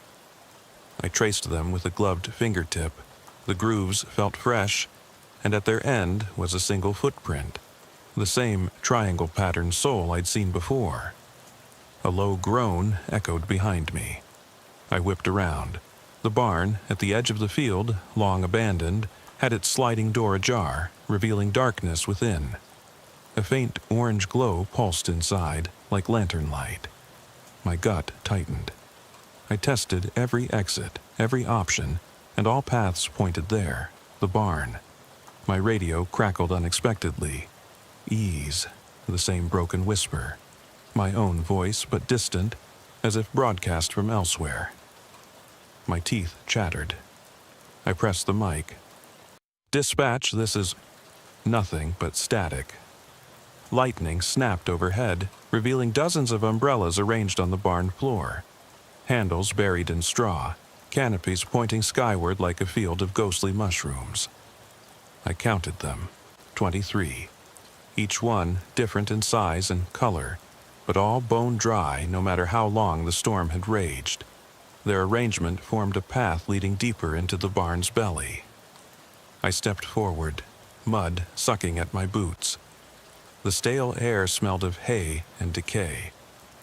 As I entered, the umbrella's tips scraped the rafters, creating a hollow clatter that reverberated in my skull. I heard something else. A click, then the snap of a camera shutter. I swung the flashlight around, catching a flash of movement. A figure standing atop a hay bale at the far end, camera in hand, face obscured by the hood of a raincoat. "Show yourself," I demanded. voice hoarse. The figure lowered the camera slowly, lens reflecting my light. "You found them," it said, voice tinny, emotionless. "They were waiting." My heart stuttered. "Who? What are you talking about?" The figure didn't answer. Instead, it pressed a button on the camera, and the flash went off again, bright, blinding. When my vision cleared, the camera and figure were gone, and in their place lay a scattering of Polaroid photos across the floor, each one face down. I picked the nearest and flipped it over. It was me, lying in the ditch, soaked and broken, hands reaching toward the camera. Beneath me was the sock, limp against my uniform. My expression was one of terror I didn't remember feeling. I flipped another. Standing under the tree line, flashlight angled on that first umbrella in the clearing. Another showed the boots in the foyer, the mud print silhouettes. The captions were scrawled in blood-red ink on the white border. "Found you. Listened. Next." My skin crawled. I dropped the photos. The barn door slammed shut behind me, plunging me into pitch black, save for the weak beam of my flashlight. The umbrellas loomed like silent sentinels around me. Rainwater dripped through the gaps in the roof, but none landed on the umbrellas. Their canopies remained unnaturally dry, and between them I saw footprints in the straw, one set fresh, one set ancient, worn down to ghost outlines. They led toward a trapdoor in the floorboards I hadn't noticed before. I knelt by the trapdoor, unhooked its latch, and the floor collapsed inward. A narrow shaft plunged into darkness. My flashlight beam pierced only the first few feet, revealing damp wood and twisting roots. I swallowed, fingers numb. The radio crackled again. "Don't let go." "Who is this?" I shouted into the void. No reply. I took off my jacket, wrapped the umbrella in the hood, and slid into the trap door. The wood splintered as I dropped 10 feet onto a bed of straw in a low cavern beneath the barn. My legs buckled under me. For a moment I lay there, chest heaving, breath visible in the cold air. Then I heard it. Whispers in the dark, like dozens of voices speaking at once, rising and falling with the drip of unseen water.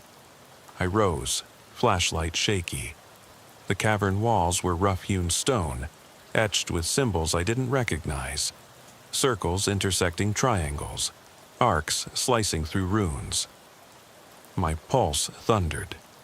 Each symbol had streaks of mud like someone, or something, had traced them with fingers. At the center of the far wall was a recessed alcove, in which lay a single object, my badge, the one issued to me 19 years ago when I first joined the force. It was scratched beyond recognition, the nameplate gouged away. I pressed forward, heart in my throat. The whispers grew louder, swirling around me. I stepped into the alcove. Beneath my old badge was a cracked photograph. Me and my partner Martinez, taken last Christmas, both of us smiling, untouched by mud or fear. But beneath our faces, someone had scrawled in the same red ink, "Abandoned." A hand, cold as stone, grabbed my shoulder. I spun, sweeping the beam across the cavern. Figures stood at the edges, dozens of them. Each in uniform, each holding an umbrella closed at their side, the handles resting on the ground. Their faces were hidden in shadows, eyes glinting like wet glass. They surrounded me in a ring, silent watchers. I swallowed. "What do you want?" One figure stepped forward, voice soft, to be seen. I felt something inside me shatter, years of discipline giving way to raw, helpless panic. I raised the flashlight, beam lancing through the ring. The figures didn't move, but their umbrellas clicked open in unison, snapping with a sound like a riot of twigs breaking. The canopies formed a dome overhead, shutting out my light. I stumbled back, heart pounding, but the circle closed in. Rainwater dripped through cracks above, pooling on the umbrellas until droplets fell through pinholes onto me, cold, relentless. Each droplet sounded like a heartbeat. Then, as suddenly as it began, the circle dissipated. The umbrellas collapsed, fallen spokes clattering. The figures melted into the dark, leaving behind a single, final Polaroid on the floor. A picture of the cavern I stood in, taken from above. At the bottom, in red ink, the words, "Your turn." My flashlight flickered and died. The cavern plunged into darkness, and the whispers erupted into a cacophony, drowning me in voices. I dropped to my knees, hands over my ears, every instinct screaming to run, to scream, to escape. But there was no way out. The trapdoor above had sealed itself. The only exit was through the ring of silent watchers, and they were closing in again. I don't know how long I stayed there, eyes open in the pitch, until the whispers faded to a single word echoing in my mind. Remember. Then silence. And I realized what happens to officers who vanish on rainy nights. They become part of the story. I will never be found. Some nights, I still wake to the tapping of umbrellas on asphalt, waiting for the wipers to scrape the final question across my window. Will anyone answer? I stumbled onto the pavement like a drowning man washed ashore, the world tilting beneath my boots as I tried to orient myself. Dawn was breaking, a thin gray light bleeding into the sky, and the rain had finally ceased, leaving the world glistening but empty. I could hear no sirens, no footsteps coming to my aid. Only the soft drip of water from the roadside mailbox, each drop echoing louder than any shout. I pressed my hand to my forehead, the cold metal of the dry umbrella I still gripped pressing into my palm. My uniform was shredded, mud-caked and torn, and every bone in my body ached as though I'd been run through a grinder. But when I looked up, there was no sign of the cruiser, no wreckage in the ditch, just the abandoned highway stretching east, the yellow line smudged by tire spray, the white fog line swallowed in morning mist. I called out, voice rough, "Officer Ramirez?" No answer, only the whisper of wind through the puddles. I tried my radio one last time, nothing but static. The handset felt useless in my hand, and I tossed it aside onto the wet pavement. I started walking, each step slow and deliberate, hoping someone, anyone, would find me. My mind reeled, trying to piece together what had happened. The barn, the cavern, the circle of watchers, the Polaroids, the whispered commands, the cold claustrophobia of that underground chamber. And most importantly, the truth of what they wanted. They wanted to be seen, they had said. And I had seen them, one by one, in pockets of darkness, in the flicker of candlelight, in the hollow echo of my own voice. I reached the crest of the rise by the old mill sign, the same curve where I'd braked for those sedans. In the pale light I saw them again, two identical dark sedans parked in the same spot, hazard lights blinking slowly, as if they'd been waiting for me all night. I froze. The pad of my heart felt suddenly too big for my chest. The puddle beneath each car rippled, but no rain fell. In each driver's side window leaned an umbrella handle, poking through the glass. Canopies pressed against the glass but completely dry. I approached the first car, mind churning. The driver's door was ajar, swinging on a broken hinge. I crouched and peered inside. The seat was empty, but the floor was lined with those small triangular footprints, deep, overlapping, fresh. They led across the passenger seat and vanished through the back door. I shone my flashlight, no beam, just feeble morning light. But it was enough to catch glimpses of muddy gloves hanging from the headrest, soaked coat draped across the back. In the other car, I found the Polaroid camera, its strap snapped, lying on the passenger floor. I picked it up, heart hammering.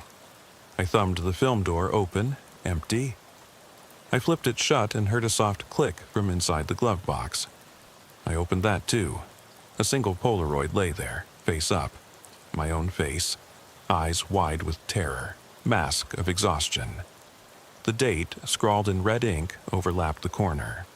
Tomorrow. My skin crawled. Tomorrow. As if someone had profiled not just my fear, but my calendar, my schedule. They knew I'd be on night shift again, patrolling these curves, chasing ghosts until dawn. A sudden sound behind me made me whirl. On the far side of the road, between the two sedans, footsteps padded softly on the gravel. I aimed the camera's busted flash toward the sound. Nothing. The mist drifted. The only sign that someone had been there was a single set of footprints, leading east into the fog, deeper down the highway. I realized I still held the umbrella, the same pale green one from the farmhouse clearing, its handle slick and cold. I stepped back, but the world tilted. My legs gave way and I collapsed to my knees in the center line of the road. The emptiness around me pressed in, as though the fog itself were alive, breathing me in, waiting. I raised the umbrella above my head like a banner, like a shield. The underside was stamped with the county seal of a place that didn't exist. A mirror image of the badge I'd found in the clearing. I thought of the cavern's walls, etched with triangles and circles, the runes I couldn't decipher. I thought of the whispered word, remember. Remember what? Who? And why me? I shut my eyes, trying to recall anything normal. My wife's face before she left, the sound of my partner's laugh, the safe warmth of the precinct break room. But each memory was contaminated now, tinged with fear and mud, and the stale dread of that underground altar. A distant rumble made me lift my head. The black outline of a semi-truck appeared, headlights piercing the gray. It barreled toward me, too fast to veer. I stood, or tried to. The rumble grew louder, the vibrations shuddered through the pavement. In its radiator grill I thought I saw shapes. Umbrellas instead of headlights, pink and yellow and black, arranged in a haunting pattern. Two circles intersecting a triangle. I closed my eyes, the roar threatened to drown out thought. Then the reflection in the windshield. Behind the truck, carved in the wet asphalt, was the spiral of nails from the altar, pressed into the road by 100 greasy tires. In that heartbeat, I knew there was nowhere to run. No station, no safety, no dawn that could reach me. They weren't bound by time or place. They moved through shadows and rain-soaked fields waiting for me to arrive, waiting for me to see them. The truck's horn blared, and I opened my eyes. The grill was empty. No driver, no cab, just a perfect chrome reflection showing me standing in the center line, umbrella raised. I blinked. The truck had passed, leaving only the echo of its horn, the impression of fresh tire marks, and the umbrella imprint scorched into the wet asphalt. I sank to the ground, rain starting again, fat drops splattering on the umbrella's canopy. The forked beams of my cruiser's last lights winked out in the distance. And then I heard the whisper, closer now, a breath against my ear. Remember me. I pressed my forehead to the umbrella's fabric, tears mixing with rain. I don't know if I'll wake tomorrow, or if tomorrow even exists. But I know one thing, they will always be here, waiting in the moments between raindrops, in the silence after the storms, in the headlights that never reach me. I slipped the cruiser into gear without turning the engine over. The rain has eased into a steady patter, almost polite, but I can't shake the rhythm of those wipers scraping across the windshield like fingernails on glass. It's 2:47 a.m. and my eyes are burning, but I can't stop watching the highway ahead. 5 miles back, I found her bike in a puddle, and that image is seared into my mind, the wheel spinning, as if someone unseen was still turning it. No backpack, no shoes, no farewell. Just that spinning wheel and too much wet. I drive slowly, cautious enough to leave tracks in the mud, even though I've been told footprints vanish in this weather. Every so often, I jab at the mic. "Dispatch, this is Unit 42, checking in. No sign yet, over." Static crackles. "Copy, 42, keep me posted." And then, nothing but the rain. I pull off onto that old county road, the one that runs past the collapsed bridge. The boards were rotted through last inspection, but nobody ever had the guts to tear it down. It stands there in the downpour, sagging like a drunk, nails jutting from the planks. I step out into the mud, boots sinking, pants soaked past the cuffs. My flashlight spray paints the world in narrow beams, and the rain turns every beam into 1,000 tiny mirrors. I crouch at the edge of the creek, feeling for the carving I saw weeks ago. "Help me," chiseled into the beam. It's gone, washed smooth by a week of storms. In its place is nothing but slick wood, dark with water and age. I taste disappointment. As I straighten, a single droplet rolls down my face, but it isn't rain. My heart's hammering so hard I'm surprised it hasn't shattered my ribs. I go back to the cruiser and light a cigarette, even though I promised the department I'd quit. I hold it between thumb and forefinger, under the light of a street lamp that's sputtering at the road's entrance. The smoke and mist curl together, and for a moment I don't know if it's my breath or the storm. I think about my daughter, 16, because everything comes back to her now. The last voicemail sits in my pocket, her voice so close I could swear she was handing me the phone. "Dad, please." The radio buzzes me out of my reverie. 42. We've got another stalled car, Station 6, near the junction. It's that voice again, calm, professional. Copy that. I slip back inside and kill the cigarette under my heel. 9 minutes later, I find the sedan head-on in the weeds, engine running, lights full blast. No one inside. Muddy footprints lead from the passenger door into the woods. My boots tear at the soil as I follow, flashlight swinging. Leaves shiver under rain, branches scraping overhead, and I realize I'm holding my breath. Then I see it. An umbrella, collapsed, lying on a bed of pine needles, but I'm soaked through from the storm. I kneel and lift it, bone dry. No stains, no owner. Just dry fabric in a swamp. I stuff it into the cruiser. I drive 20 miles back to headquarters, not sure why. There's no protocol for an empty car and a dry umbrella. The night sergeant raises an eyebrow. "Found you a sponsor for quitting smoking?" he asks, barely masking a yawn. I only shrug. I drop the umbrella on the evidence locker. "Item 57, I mutter. I run the plates on the stalled car, never registered. ID on the seat is shredded. Binder of IDs in my pocket, each with a face that wasn't his, burns against my thigh. I've checked and double-checked. No matches in the system, no known aliases. The man could be anyone. The clock hits 4:03 a.m., and I'm back on the road. I pass the gas station on Highway 6. Its neon sign flickers. Open, even though the clerk's on break and locked the door. Inside, a single umbrella stands under the fluorescent glow. It's the same one. I press my palm to the glass. The chill seeps into my bones. I walk around to the dumpster and find nothing but soggy coffee cups. Then I see a scrap of paper jammed between the door frame. Can't stay dry. No signature, no punctuation. Just those words stamped in faded black ink. That line echoes in my head as I drive home. Miles to go until I see my own front door. My neighbor's porch light paints a yellow smear across the driveway.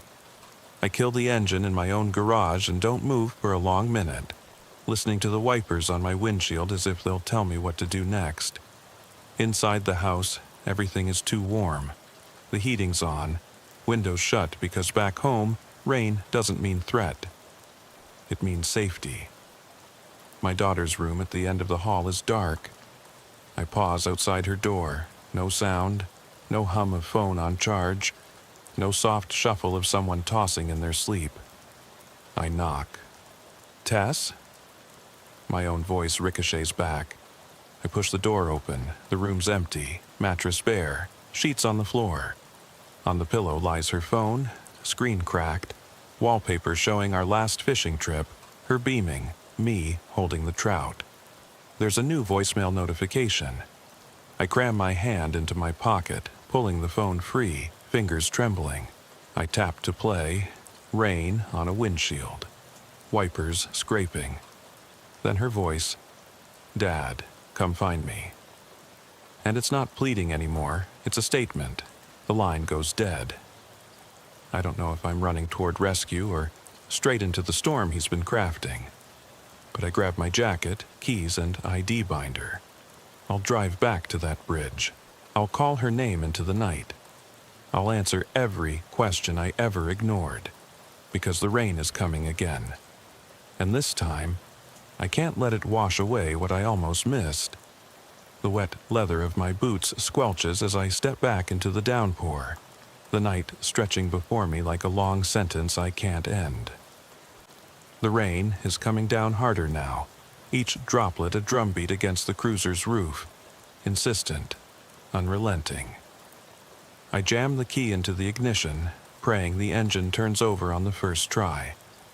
It coughs, then roars to life, headlights cutting clean slashes through the darkness. The dashboard clock blinks 4:10 a.m., but time here feels suspended, as if the storm has swallowed every second and left only the splashes of water and the hum of the transmission. I pull from the garage, leaving the dry umbrella on the passenger seat propped against the door like a silent witness. I run my fingers across the ridges of the handle. Cold, smooth, untouched by rain, despite every wet street I've crossed tonight. There's no logic to it, and I'm sick of logic. Protocol says I should call tonight's extra assignments done, file a report on the missing daughter, maybe go through the motions of concern before heading home.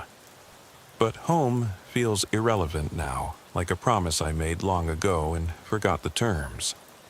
The road out of town is slick with runoff, and I grip the wheel tight enough to whiten my knuckles. The highway guardrails flash by in intermittent glimmers, reflections of my headlights echoing off the metal. Each mile marker ticks past, 24, 25, 26. The corridor between past and future narrows with every turn, and I realize I'm driving not toward an answer, but deeper into the question. I find myself back at the collapsed bridge just before 4:30. The creek below roars white and foamy, pushing against the broken beams like a beast sniffing at a trap. Moonlight, filtered through scudding clouds, brushes the water's surface. I kill the engine and step out again, the cold assaulting my lungs.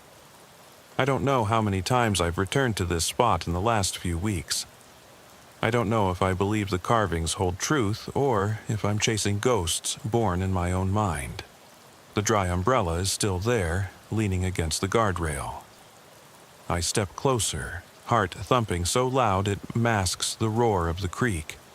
The fabric is pale against the dark wood, ribs splayed like skeletal fingers. I run my hand along the shaft. It's humming with anticipation, as if it knows I'm here to find something. I could toss it back into the trunk, leave it with the others, but I need it. Some piece of the puzzle I haven't named. I lean back and stare up at the sky. Rain lashes my face, but above the bridge's wooden skeleton, the clouds part just enough to let a star, lonely and distant, bleed its light. I remember nights on patrol when I'd stare at that same star, wondering why duty had chosen me. I noticed the first inkling of a tremor in my hands. I drop my gaze to the ground, to the mud where footprints should be, but there's nothing, No boot prints, no stray impressions. Just earth soaked clean. A howl drifts in from the woods, a coyote or something larger, and I startle, cock my head, listening. The hush that follows is more alarming than the cry itself. It's as if the forest holds its breath. I check my watch, 4:33. The number feels ominous, as if time itself is taunting me. I exhale, fog billowing from my lips, and I realize that all the questions swirl together. Why the IDs? Why the carving? Why the dry umbrella? Why my daughter? And why do I keep returning here when every instinct screams at me to drive away, put this night behind me? Darkness churns around me. I click on my flashlight, and the beam quivers across moss-covered planks. I shine it at each broken board, no carving, no message, only waterlogged wood groaning under its own weight. Every night it should be different, I think, but it's always the same. Empty, and yet I know the message isn't on the wood. It's somewhere else, embedded in each echoing raindrop, in every shadow through the wipers. I turn, heading back to the cruiser, and nearly stumble over something half buried in mud. My flashlight catches a glint, metal. I kneel, fish it out. A badge, a police badge, battered and still gleaming under the beam's stark glare. It's not mine. The number is off by 1 digit. The nameplate is scratched. Harper, smudged past recognition. My pulse leaps. Harper. Officer Harper's daughter. Missing. Last sighted on County Road 17. She must have lost it in her search for help. Or in someone else's game. I hold the badge against my chest, close enough to hear the drums of my heart shift temp. Oh, I know now that the man with the IDs knew which buttons to press. He knew how to push me back here. He knew the path I'd take, the questions I'd ask, and he left breadcrumbs only I could follow. I stand, the mud sucking at my boots. There's a hollow ache in my gut, a realization that I'm not investigating a random series of events. I'm entangled in something personal, something calculated. I slip the badge into my pocket beside the binder of IDs. Everything that man touched, he left behind. Each artifact is a word in his confession. Each dry umbrella, each carving, each abandoned car, and this badge, they're all part of a sentence he's writing in the rain. I get back in and start the engine. The cruiser hums. The rain has picked up again, drumming without mercy. I pull away, heading east this time, toward the heart of the woods. The GPS flickers, signal fading, but I know the road. An old service road that leads to an abandoned farmhouse my rookie partner once joked about. They said nobody lived there, windows broken, walls sagging. A place people avoid, even in daylight. Perfect for someone who wants to be forgotten. I drive through knee-deep puddles, the tires hissing. Every mile I think I'll find another clue. A footprint, a scrap of clothing. But the road offers only more rain and more darkness. My headlights reveal a narrow clearing ahead, a rusted mailbox, cracked open, next to a filter of broken fence posts. I stop the car, kill the engine again. The silence is absolute, oppressive. My stomach dips. This place is too quiet, like the calm before something breaks. I open the door, pull out my flashlight. The beam slashes through the rain, landing on the farmhouse's silhouette. Roof collapsed in the center, walls bowed outward. A single window glows with a flicker of light. Candle? Flashlight? I can't tell.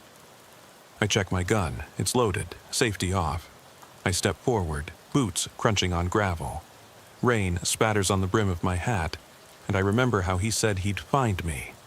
My heart hammers, but I move with purpose.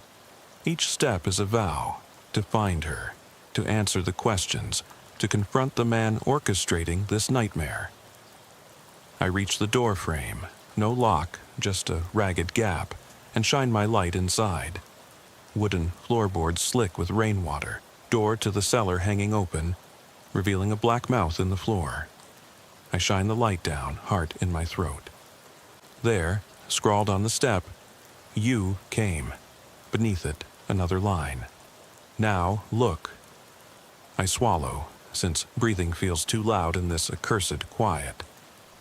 I step down, the board creaking beneath me. The flashlight beam scans the walls, handprints in mud, footprints in dust, each telling the story of someone else's passage. I follow them deeper, heart pounding so that every footstep echoes through my bones. Then I see her, my daughter's pale face in a shattered mirror on the far wall. She's kneeling, hands folded, staring at me with eyes too old for 16. Behind her, the wall is covered in all the missing persons flyers I handed out in the past weeks, her face among them, each flyer pinned by the same odd loop of string. He's collected them, arranged them, turned them into his gallery. She doesn't move, doesn't speak, just stares. My mouth goes dry. I realize this isn't an accident. He knew I'd come here. He knew I'd follow every breadcrumb. He wanted me to see this gallery, to feel the horror of his tapestry. I step forward, and the mirror cracks, spidering outward, as if struck from within. She's gone, just shards of glass and a single slipper left behind, soaked and torn. I drop to my knees, heart in my throat, the bundle of flyers fluttering to the floor like fragmented birds. Above me, footsteps, or so I think. In the darkness beyond the beam's edge, I hear a familiar rhythm. Wipers scraping, the scrape of something moving in the storm. I look up, and the flashlight flickers.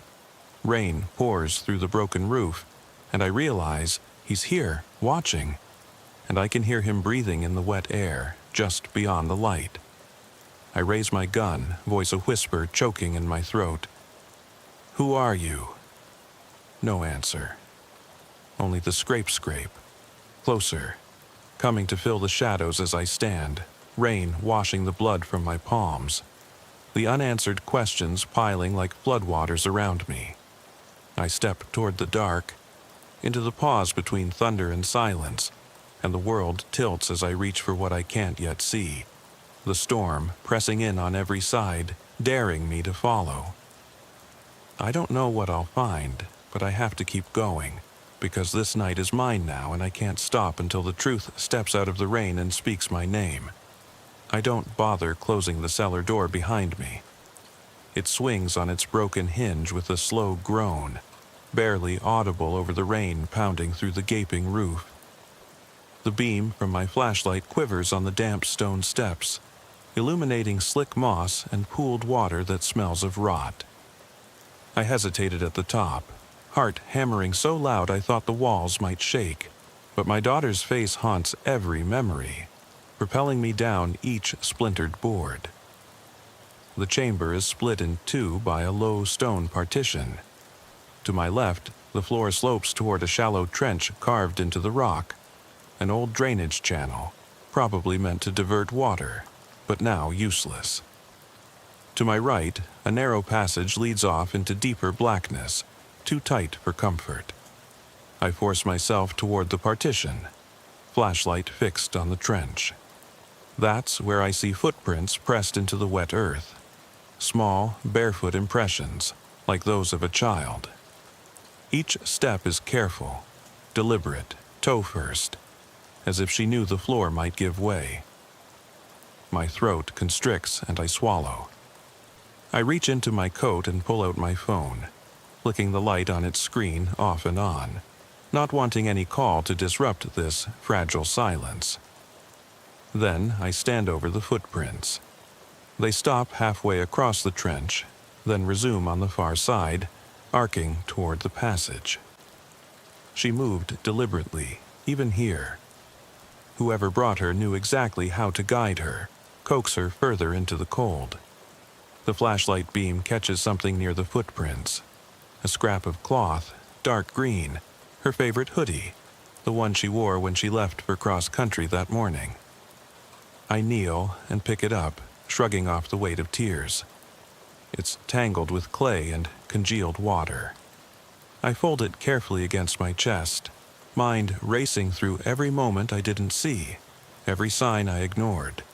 I'd been too ready to chalk this up to a kid running off until he orchestrated every detail so perfectly I couldn't look away. A fresh rumble of thunder vibrates through the cellar, and the wooden supports overhead groan in response. I shiver, socks soaked, lungs tight. I glance toward the narrowing passage. That's where the candlelight flickered in the distance, just a faint glow beyond sight when I first entered. Now it's gone, swallowed by the rain and darkness. I'm about to step forward when the beam picks up something on the wall. Words carved roughly into stone, gouged deep enough to remain visible despite the moisture. I lean in, brushing away moss with a trembling fingertip. Your turn. No signature, no flourish. Only those two words, desperate and accusatory. Your turn, as though this is a game he's played countless times, each prey invited to step into his trap. I force down bile and push myself upright.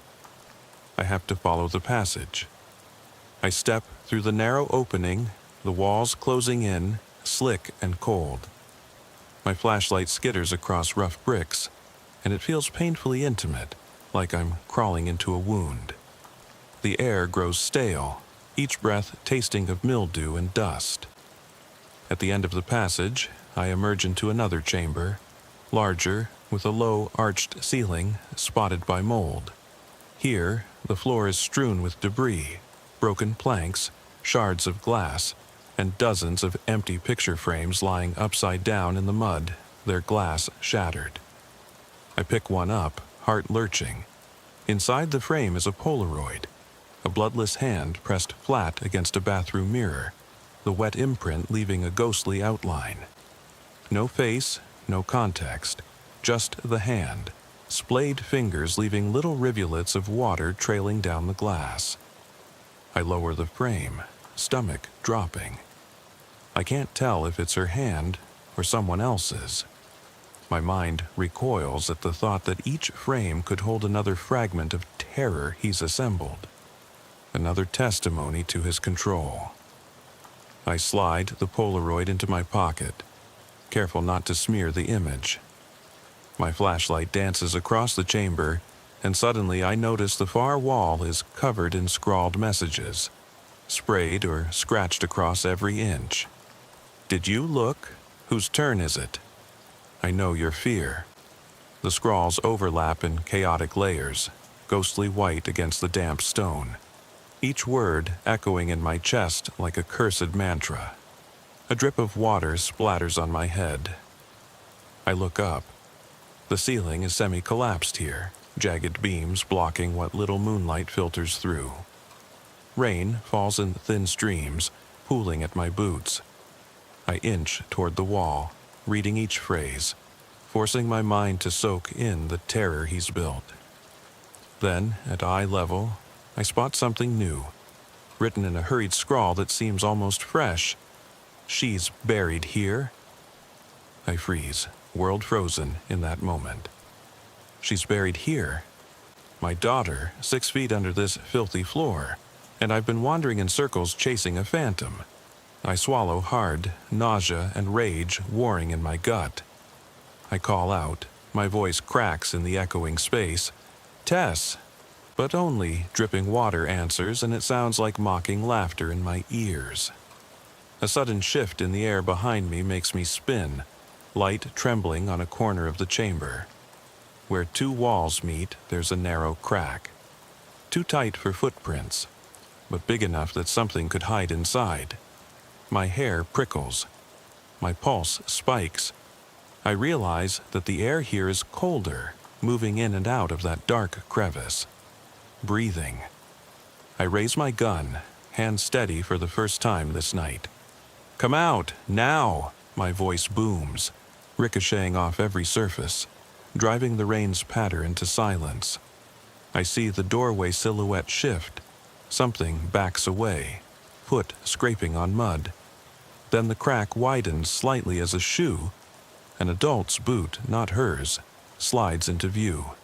Its mud-caked, heavy tread, like the ones firefighters wear. That detail should mean something to me, but my mind's spinning. I take a cautious step forward. The beam catches a wrapped bundle at the edge of the crevice. Rope, and the hint of fabric pressed underneath.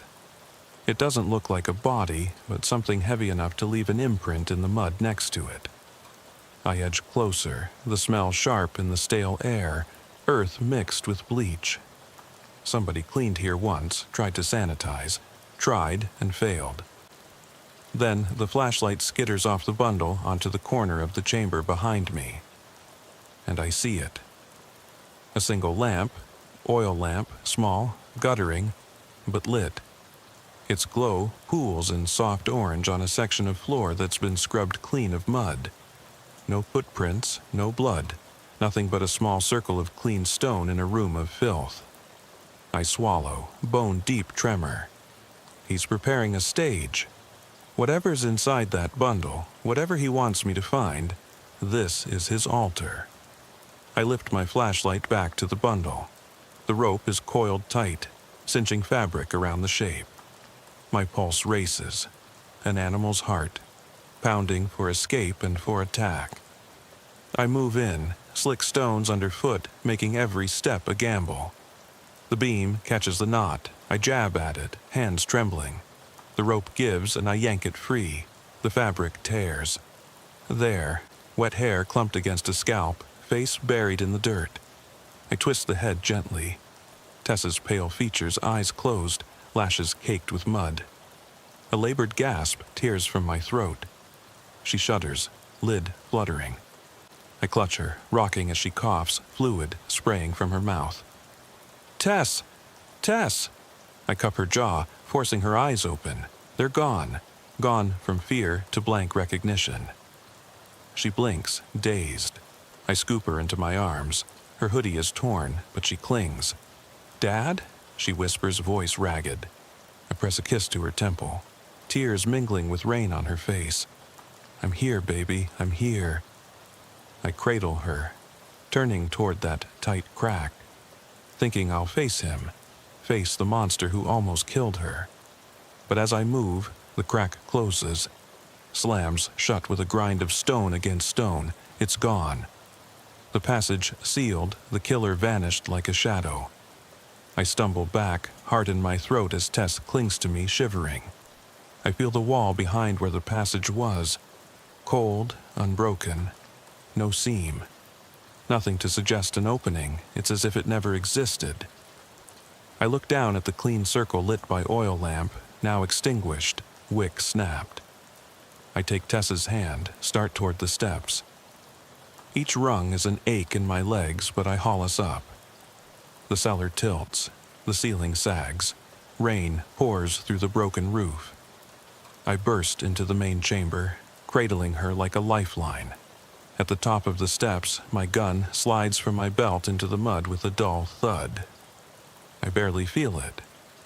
I just run, dragging Tess behind me, through the arched chamber past the picture frames across the trench. She weakly grips my jacket, tears leaking from her eyes, not fear, but relief.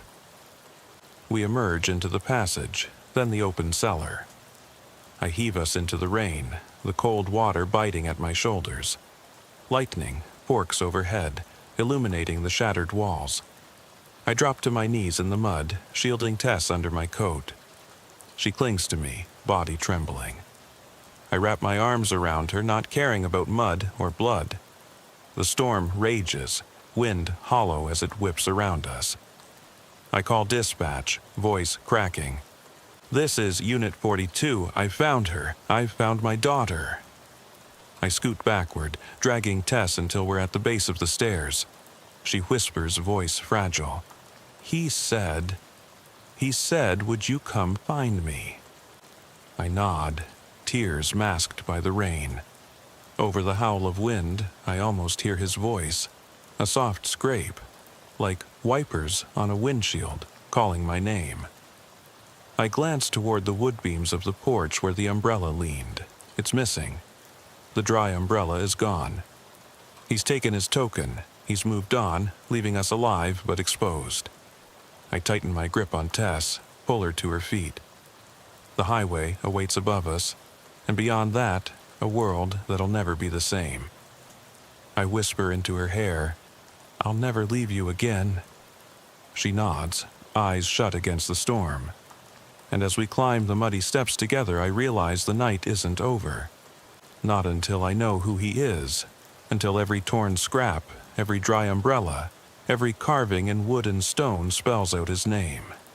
The rain pounds, relentless, as we surge into the darkness.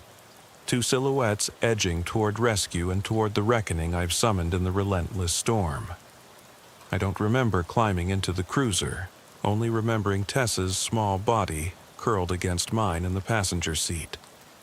Her breaths come shallow, punctuated by quiet sobs that dissolve into the roar of rain. I slam the door shut behind me, and the lock echoes like a judge's gavel. I slip the key into the ignition. The engine fires, coughing through the storm. I flip on the wipers. They shriek against the windshield, but nothing cuts through the night like Tess's whisper.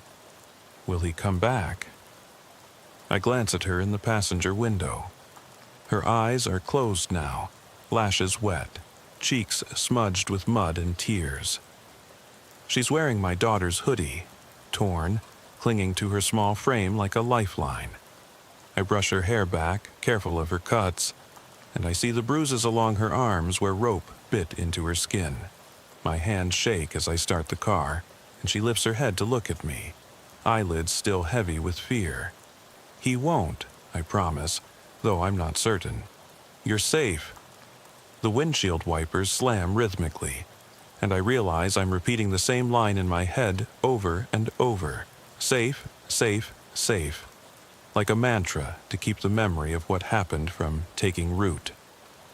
The county road looms ahead, water pooling under shadowed trees.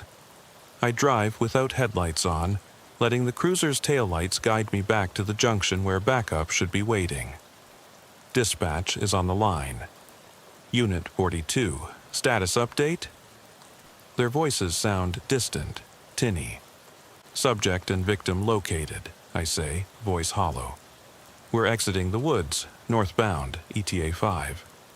They click acknowledgement and fall silent, except for static. I check the rearview mirror. Rain streaks across the glass, distorting Tess's face until she looks like half child, half woman, older, haunted. I slam my hand on the steering wheel to stop my pulse from leaking into my voice. Just hold on, baby, I murmur. Hold on for me. We reach the intersection. Patrol cars flash blue and red lights through the rain. Officers rush forward, umbrellas bobbing, voices sharp. I lift Tess into the arms of a paramedic, who wraps her in a blanket and carries her toward the medical unit. Tess hides her face against the paramedic's jacket. I follow, leaving the doors of the cruiser open so the rain can wash through, rinsing away the night. Back in the driver's seat, I watch Tess disappear into the mobile clinic. The medic catches my eye, nods grimly. I close my eyes, taste blood and rain on my tongue. The smell of gasoline mixes with damp earth at the edge of the woods. I don't know how long I sit there, only that my heart feels like lead in my chest. A hand on my shoulder jerks me upright. "Harper," the captain says, rain dripping from his brim. "You okay?" I wipe my face, find nothing but rainwater. I will be. He looks at the cruiser, at the evidence tag on the door, item 57, the umbrella.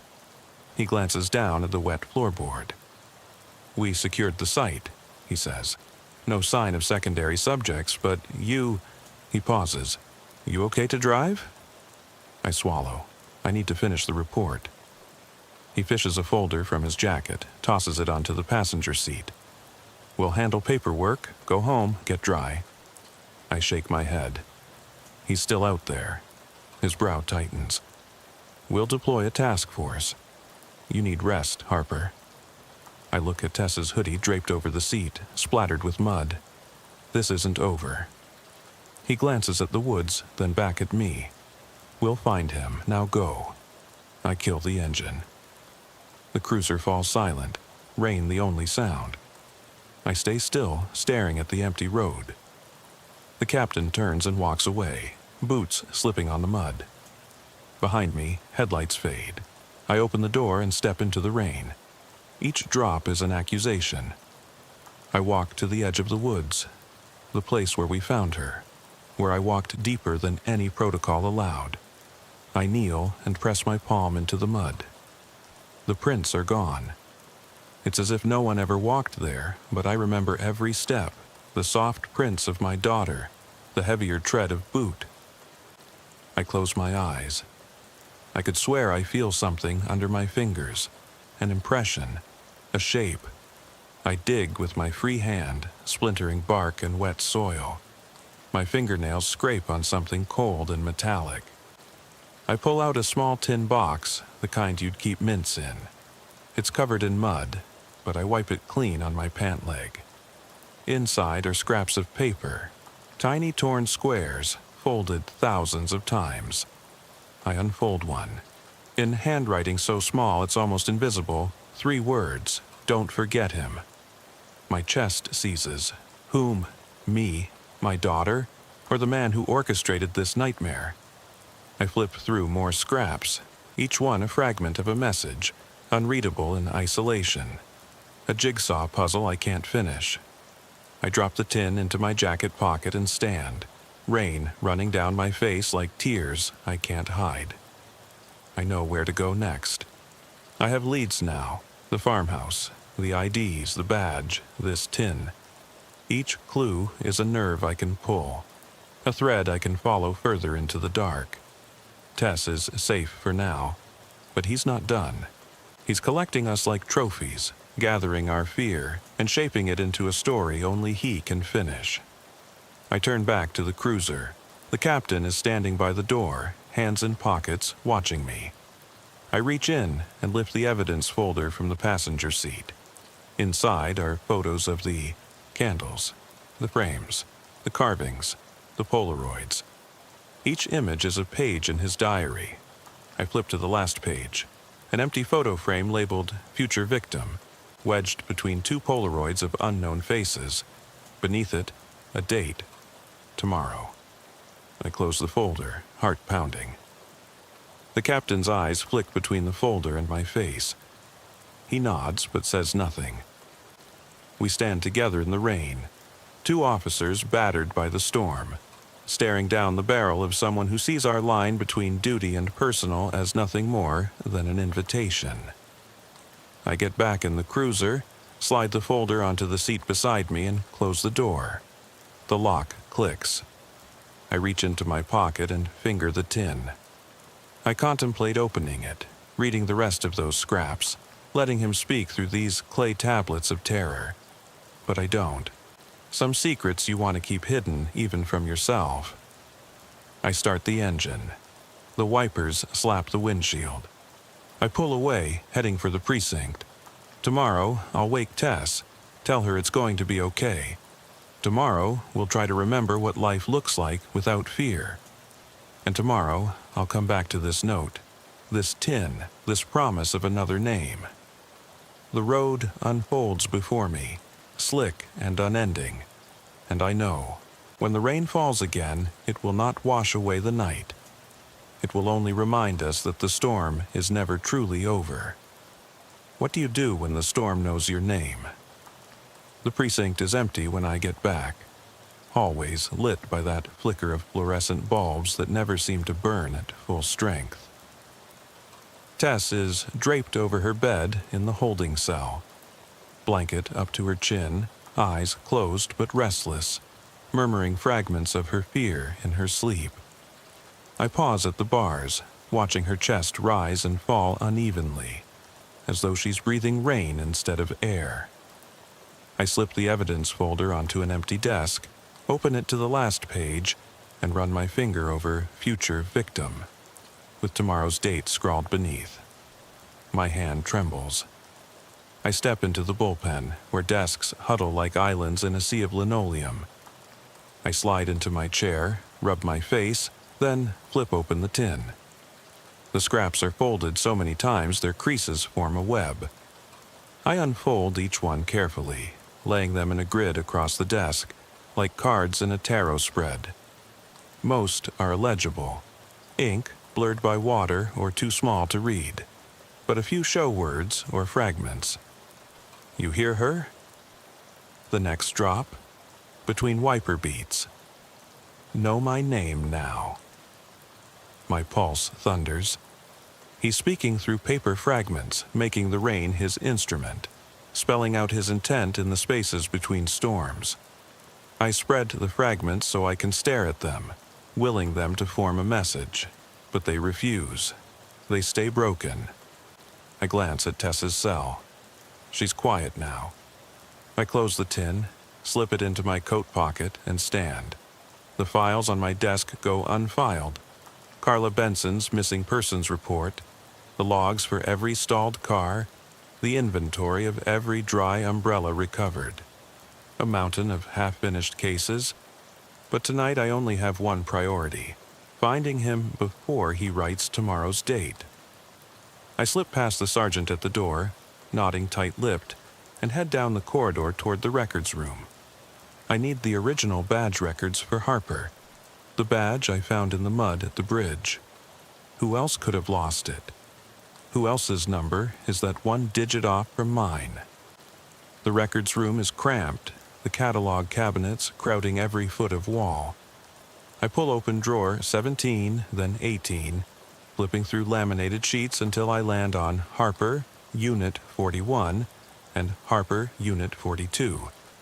The badge I found bears Unit 41. That guy doesn't exist. Unit 42 is me. Unit 41 was my brother, Jason Harper, killed 5 years ago in a shootout that was ruled justified. He was the rookie, pinned down by 2 men with shotguns. I found his body. One bullet had torn a path through his uniform badge. I rest my palm on the drawer. My breath catches. He's taken Jason's badge from the memorial case at the family's request. I had pried it off months ago, brought it home, wrapped it in a box of old patrol photos. It vanished the night Tess went missing. He used it to mock me, to remind me that I'm chasing ghosts of the past and the present. I close the drawer.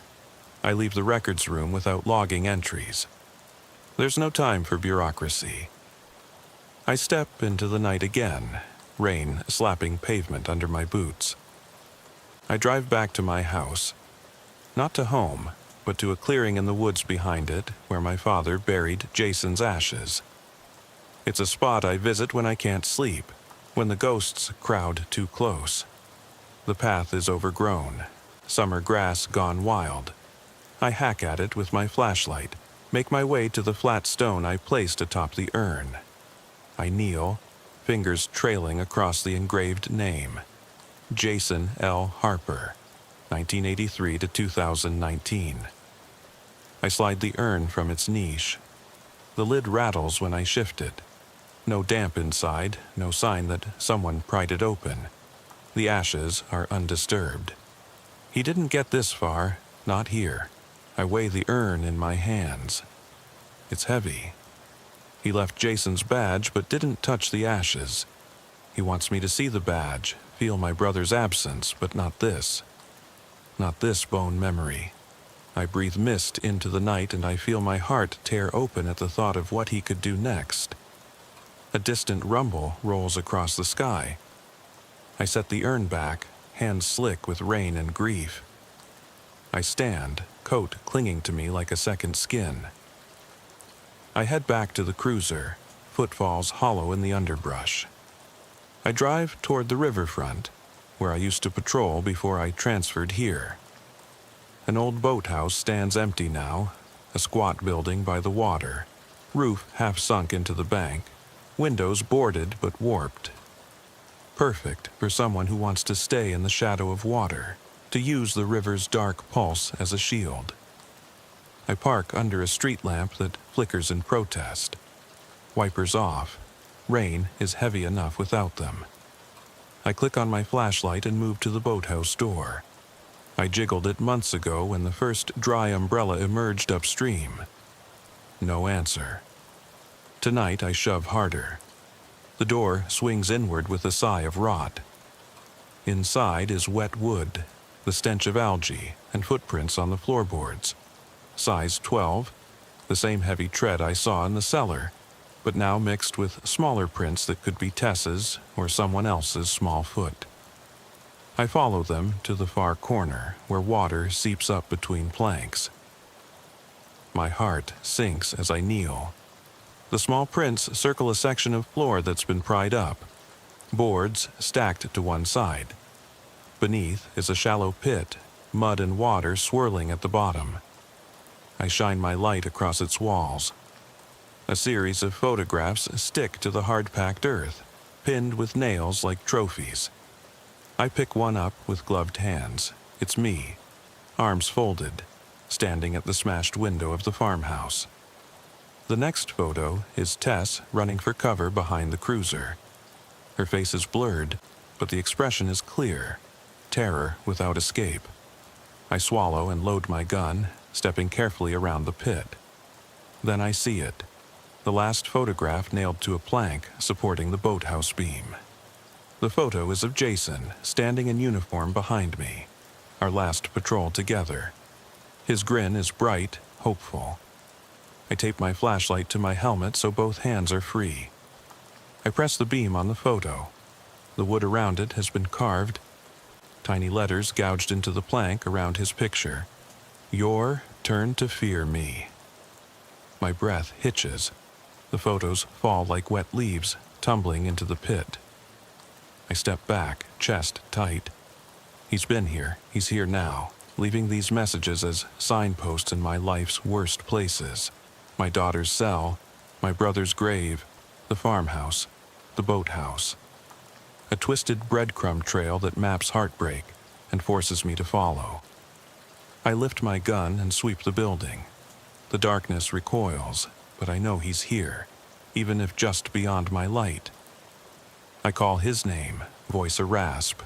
I know you're here. But the rain answers, and the water trickles through the pit in a mocking susurration. I back out into the night, each step deliberate, boots sinking in mud. I pause under the lamp. I check my phone, 3:33 a.m., a number he loves, mirrored and reborn. I tuck the tin in my coat, tape the final photo into the folder labeled Exhibit Z'd, and head back to the cruiser. I climb in and lock the door. I sit for a long moment, chest heaving. I think of Tess asleep in the cell, safe for now. I think of Jason, ashes undisturbed. And I think of him, our tormentor, the architect of this ordeal, somewhere in the storm, writing today's date in umbrellas, carvings, scraps of paper, photographs, waiting for me to come find him again. I put the car into drive. The wipers scream, clearing away the dark. I pull onto the road and head toward home, toward the cell, toward the rest of my life that he's already rewritten in his image. The night stretches in front of me, a ledger that demands another entry. I raise my hand away from the steering wheel, wrist turning so I can see the tin's lid pressed in my jacket pocket. Tomorrow's date is still blank. He's given me another day, but am I ready to fill in the last line of his story? I remember pulling away from the precinct at 11:07 p.m. when the rain started. First, a gentle hiss, then a relentless drumming that felt like God's own heartbeat against the roof. I flicked on the dome light just long enough to check my notes. A missing teenager last seen near the old Cotton Gin on West Elm, the same place I'd responded to a busted pipe 2 years ago. The radio crackled as I eased onto Highway 47, tires whispering on wet asphalt. My coffee sat lukewarm in the cup holder, steam rising in a ghostly swirl I barely noticed. I was chasing ghosts already. By 11:21, I was 5 miles out of town. The street lamps thinned to nothing, leaving only the headlight's cone fighting back the darkness. Rain clung to every surface, turning fields into mirrors and power lines into trembling wires overhead. I slowed to 20 miles per hour, scanning the shoulders. A lone barn flickered in my mirror, neon peeling off the sign that read Johnson's Feed and Seed. It blinked off and on like the blink of a dying eye. My mind snapped back to the boy's mother. She said he was gone since sundown, texting that he'd sneak out to see his girlfriend. No mention of rain, no mention of this darkness swallowing the back road. At 11:27, the radio blared. Unit 3. Be advised of a reported break-in at the Blue Moon Diner on Main Street. My heart kicked. 2 calls at once, and I was 20 minutes from the diner. I punched the mic. Dispatch, this is Unit 7. I'm currently en route to the Cotton Gin, ETA 5. No answer. The diner call slid through without acknowledgement. I hesitated. If someone broke into a diner in town, why didn't dispatch redirect me? I should have turned around, but something in my gut told me the missing kid was more urgent, and rain nights have that smell of tragedy in the wind.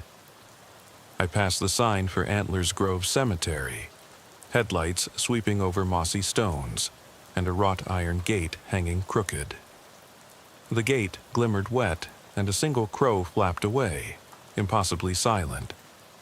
I hit the brakes. There, in the graveyard's far corner, a flashlight beam bobbed like a firefly. I killed the engine. Silence fell so complete it rang in my ears. Sweat formed under my collar despite the chill. I didn't know what I expected. Kids playing dare you games, maybe. But when I stepped out, the beam died. No one's out here, I muttered. Rain spattered my face, cold as pinpricks. I checked the beam on my own flashlight. Dead batteries. My backup light was in the trunk. I trudged back, hands in pockets, rain slicking the ground. When I reached the cruiser, something caught my eye. Footprints in the muddy grass leading away from the beam's last position, then stopping at the first row of headstones. The prints were small, like a teenager's winter boots, but they ended abruptly, no return path. I shone my flashlight down the row. Nothing but moss and stone.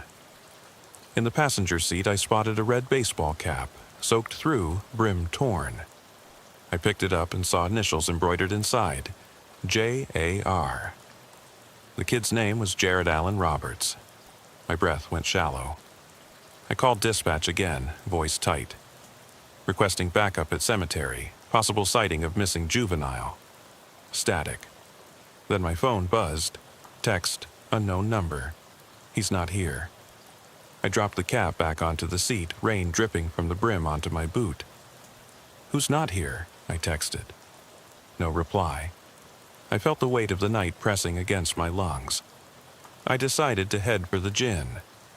Maybe I'd find him near the rusting equipment, hiding from the storm. I slid back into the driver's seat and pulled away, tire tracks washing over the ground I'd just scoured. The radio crackled again. Officer down, westbound Highway 47. My knuckles whitened on the wheel as the transmission cut out. I slammed the gas pedal, hands shaking so badly I could taste adrenaline in my mouth. A mile later, I saw the cruiser at the Cotton Gin entrance, lights still on but engine silent. I killed my own lights and coasted in. Rain turned the yard into a slick reflection of rusted silos. The broken chain-link fence sagged, torn where someone had slipped through. I grabbed my flashlight and got out, heart thudding. The radio sat on the passenger floor, speaker askew. Inside, the kid's red cap lay on the seat. I I crouched and pressed the button. Static, then a panicked gasp. Jared's voice. "Help, please." It cut off. I kicked the door open. Water pooled on the floorboard. The back seat was empty. I yanked the door behind me. The rain and the clamor returned. I called out, "Jared? You there?" No answer. My flashlight beam crossed the courtyard to the old machinery shed. The door was ajar, paint peeling. I approached, wipers staccato overhead. The damp smell of oil and mold mixed with something metallic. Fear, maybe. I pushed the door fully open, and the beam fell on a dark shape in the center. It was a wooden crate, lid propped open. Inside, I saw a small jacket, its stripes familiar. I swallowed. The crate had no bottom. It was suspended by chains from a beam. Beneath it, the ground was too wet to see footprints. I whispered, "Kid, talk to me." The radio crackled again, static, then my own voice. "Stay where you are." It echoed. I spun around. No mic, no dispatch, just me in the shed. My phone buzzed again. A single image of the empty crate. No context, no message. I scrolled back. Earlier, texts vanished. My chest tightened. I reached for the crate's edge, and the beam caught something etched on the wood, a single symbol, like an arrow pointing upward. Under the symbol, scratched deep, were words, "You are next." I stumbled back, flashlight clattering. Rain washed over me. Impossible to tell if the message was fresh.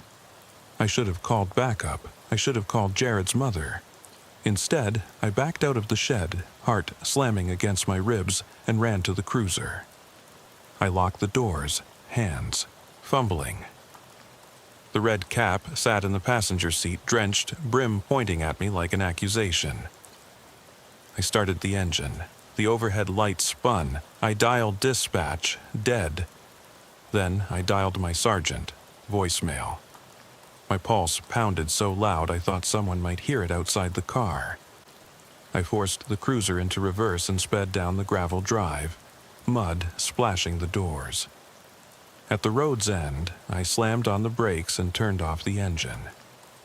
Rain blinded the windshield.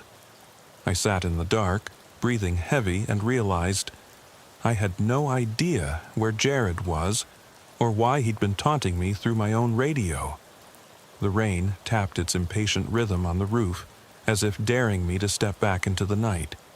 Because somewhere out there, in the storm's black heart, someone was watching me. And they weren't finished yet. I can still feel the weight of that first hour, even now. The throttle was cold beneath my palm when I pulled out of the station at 10:47 p.m., rain already slicking the road. My cruiser's engine growled low, two beams carving arcs through the downpour.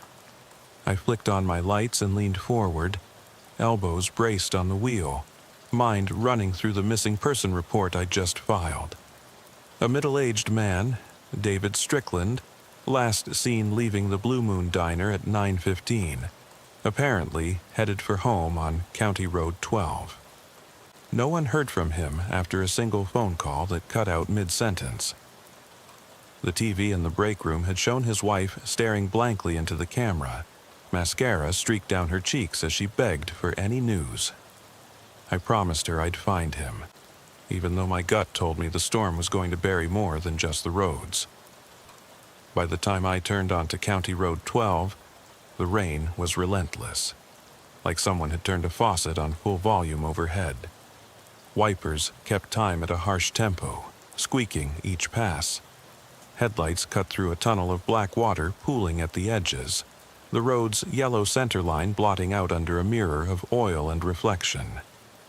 I slowed to 25 miles per hour, gloves damp, every nerve ending twitching with that familiar mix of dread and duty. At 10:55, I passed the old mill's skeleton, its boards soaked and sagging, windows dark gashes. The GPS pinged feebly, signal sputtering. I killed the engine and stepped out, boots crunching on gravel. The air tasted heavy, metallic. I walked to the guardrail where a single black umbrella lay, ribs splayed like broken bones. It sat atop a sheet of plywood someone must have thrown down to mark the edge of the flooded ditch. But the wood was dry beneath the umbrella, no rain under it. I knelt, hand hovering above the fabric, breath stalling. A tag on the handle read DS, David Strickland. My pulse went numb. I called dispatch, Unit 7 to dispatch. Found umbrella on CR-12 guardrail, tag matches, missing party. Static, nothing. The radio went silent, as if the storm had drowned the world. I dropped the umbrella back onto the plywood and climbed in. The wipers stuttered on startup, windshield half obscured, half revealed. As I eased forward, the umbrella slipped from my view, carried by a gust, and tumbled into the oncoming lane. I swerved to avoid it, tires hydroplaning for a heartbeat, then grit and traction returned. My heart pounded louder than the rain. I cursed under my breath and kept driving. At 11:03 p.m., the radio squawked again. Someone reporting a vehicle stalled on Highway 47, westbound. No plate given. I flicked on the siren and accelerated, but lights exploded red and blue against the sheets of water, invisible until moments before they blazed in my mirror. By the time I turned onto 47, the road was empty, no sign of headlights. I slowed, scanning shoulders. I thought I saw a faint glow ahead. A tail lamp? But when I closed in, nothing remained, just rain, reflecting nothing but itself. I reached mile marker 18. There, a pickup sat angled off the pavement, tires half submerged. The engine idled, headlights low beam. I killed my own lights and coasted up on the driver's side. Rain drummed on the roof like 1,000 impatient fingers. I called out, "David? Strickland?" No answer. I edged around to the passenger side and saw a single shoe on the floorboard, dry, pristine. Not a drop of water on the sole. I shone my light, searching the seat and bar floor. Nothing else. No phone, no wallet, no sign of life. I radioed dispatch. Unit 7, stalled pickup. No operator inside. One dry sneaker on passenger floor, requesting backup and tow. Silence. My breath hitched. I placed a hand on the door handle, hesitant. Rain pooled inches deep under my boots. The door swung open with a creak, water rushing in. I stepped inside, swept the seat. Everything was smooth metal and vinyl, no blood, no scuff. Just the mirror dangling from the ceiling, glass cracked like a spider web.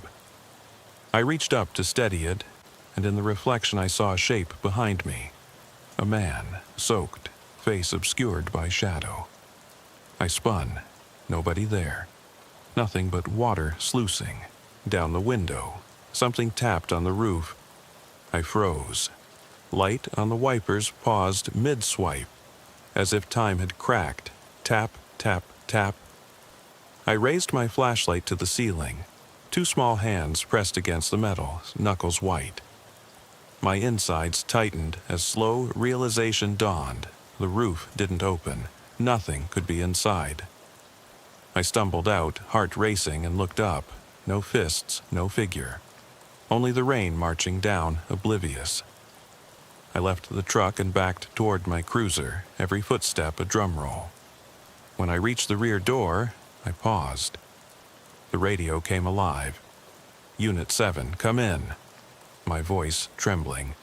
Dispatch, did you just... Nothing but static. I slid into the driver's seat and locked the doors. In the reflection, the mirror dangled at a weird angle. I reached for it and felt the crackle of electricity. No wires. I yanked my hand back, stung by something unseen. The mirror swung free, half its glass gone, shards littering the console. At 11:14, I started the engine and peeled away. My eyes flicked to the glove compartment. On the lid, someone had scratched a message. Find him. letters carved deep, rust seeping around them like blood. I slammed on the brakes and slammed open the glove box, empty. The scratch was on the underside of the lid, metal bare beneath layers of paint. They'd carved it from the outside. I closed the door and drove, heart hammering. The next call came at 11:22. Home invasion in progress, County Road 12, near the Cotton Gin. My stomach dropped. That was back where I began. I flipped the wheel, tire tracks slicing through water, racing back along the same stretch. The wipers complained, squealing at the speed. By the time I arrived, lightning split the sky. The gin's old shed loomed like a broken relic. Its red paint peeled, boards warped. Lights from inside glowed faintly through the narrow windows. I killed the cruiser lights and crept up, flashlight low. Doors hung ajar. The metal chain clanged with every drop hitting it. I pressed the beam inside. Empty tables, overturned chairs, a layer of muddy footprints crisscrossing the floor. I crouched, tracing prints toward the back room. I thought I heard labored breathing. My hand hovered over the holster. No siren, no backup. Just me and whatever or whoever had lured me here. I turned the corner into a small office, desk covered in dust and rain droplets. On it lay a single photograph. David Strickland, smiling, arm around a woman. The glass was intact, but someone had drawn a line of red ink across his chest, vertical slash. I dropped to my knees and touched it. The ink smudged under my thumb. Behind me, the door slammed shut. I spun, flashlight beam frantic. The room was empty. The stench of wet clothes and fear filled my nostrils. My radio crackled one last time, soft at first, then urgent. Unit 7, medic down. Medic down. Repeat, medic down. I pressed the mic, voice hoarse. Dispatch, where, who? The transmission cut out. Darkness closed in around me, rain hammering the tin roof, unseen eyes watching. I yanked the door open and bolted back the way I came, heart pounding so loud I thought dispatch might hear it. As I ran, a final text arrived on my phone, screen lit against the dark. Rain never lies. I stopped, chest heaving, raindrops mingling with sweat. Lightning fractured the sky. In that flash I saw him, Strickland, leaning against the far wall, head tilting, eyes empty. The clap of thunder cracked, and when my light returned, he was gone. Standing there, drenched and alone, I realized I'd stumbled into a hunt I didn't understand. And the rain wasn't just water. It was a witness. My pulse thundered in my ears as I slipped back into the night, eyes scanning every puddle, every shadow. Because out there, somewhere, he was waiting for me to find him, or for me to lose myself in the storm. And neither outcome would satisfy the person writing these tragedies in water and whispers. The rain was just beginning. The rain came down in sheets when I left the station at 10:13 p.m., beating on the roof of my cruiser like 1,000 tiny fists. I should have stayed under that fluorescent light, filing reports, sipping bad coffee, but duty has a way of dragging you into the storm. I eased out of the lot, tires hissing through puddles, and toggled the mic. Unit 5 to dispatch. I'm en route to the call on Pine Hollow Road, ETA 7 minutes. Static. Probably they were busy with the DUI checkpoint downtown. Pine Hollow Road is one of those forgotten stretches. No streetlights, no houses for half a mile, just trees and waterlogged fields. Rain blurs everything, transforms familiar shapes into shifting shadows. I slowed to 20 miles per hour, headlights cutting a tunnel through the downpour. The wipers squealed in protest, rubber scraping glass in a relentless rhythm that echoed in my skull. I could taste the tension as much as the damp in the air. At 10:22, I passed the old barn that sits crooked by the roadside, its chipped red paint, looked black in the storm. A single lantern flickered in one window. Odd, since the farmer's family keeps the place locked after the lambing season. I killed the engine and stepped out, boots sinking into mud. Raindrops splattered on my jacket, cold as razor tips. I called out, "Hello? You okay in there?" My voice sounded tiny. No response, only the wind lashing dead branches together. Then the lantern winked out, as if someone yanked the cord. I shivered and climbed back in. My radio squawked. "Unit 5, be advised. Motorist stranded on Highway 23 northbound, no plate given." I settled into the driver's seat, soaking in the flickering dash lights. 2 calls, 1 cruiser, 1 rainy night. I keyed the mic. "Copy. I'll check the Pine Hollow first, then cut through to 23 silence. Dispatch must be slammed." Map on the dash GPS blinked. 22 miles to Highway 23, 15 back to the station. I punched the heater. Damp seeped through my gloves and into my bones. The missing person's call was clear enough. A delivery driver flagged down from the road, last seen blinking hazard lights at mile marker 14. But in rain, this thick blinking lights can be any color: red, amber, even white. They bob over the horizon, dissolve into the night. I drove on. At 10:35, the road curved into a shallow valley, water pooling under the low bridge. The sign read, "Dead Oak Creek," and inside the creek the water churned muddy brown, rising toward the deck. I hit the brakes and coasted onto the bridge, engine idling. Above me, oak branches arched together, dripping onto the pavement. I keyed the mic again. "Unit 5 to dispatch. Bridge flooding here. Dead Oak Creek. Recommend road closure." No response. The radio seemed to have drowned in water. I cut the engine and grabbed my flashlight. Headlight beams splintered into rain. I climbed onto the guardrail and looked downstream. The water was swirling faster than usual, entire logs caught in the current. I leaned over and scanned the bank. No sign of a truck, no flashers, only the relentless rain and the roar of the creek. I dropped down and stepped back to the cruiser. As I turned, I saw footprints in the mud. 2 sets, one larger, one smaller, walking upriver. The prints stopped at the guardrail like someone climbed over. No return prints. I froze, rain pelting my face. The small prints were boot-sized, 4 inches across, like a delivery driver's canvas boots. The larger prints 4 inches bigger. 2 people, maybe. I traced them with my finger. The mud was cool.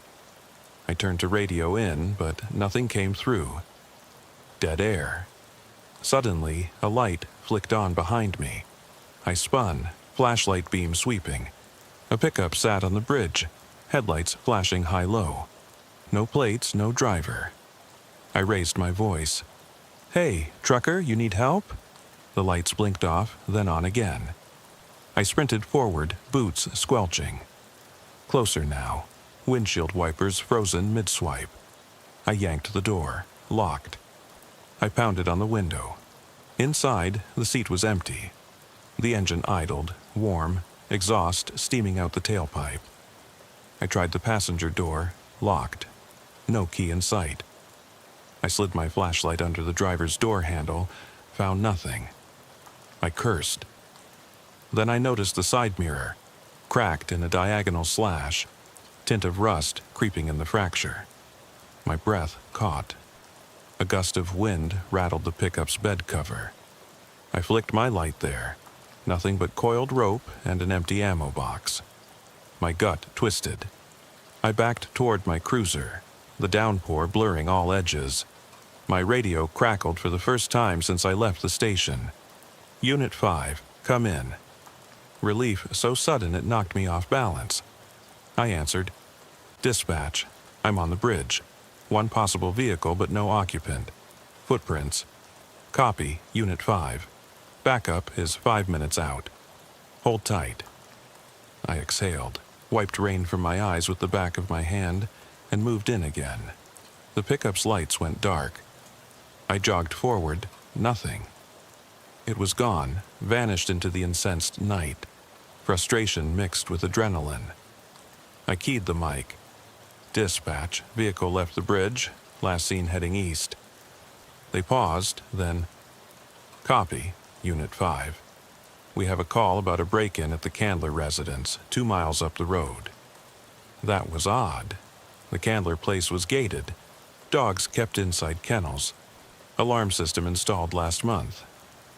I stabbed the siren and peeled off the bridge, tires throwing waves off the pavement. By 10:50, I was at the Candler gate. Lights in the yard flickered. Motion sensor bulbs, but no motion sensor light. Another power glitch.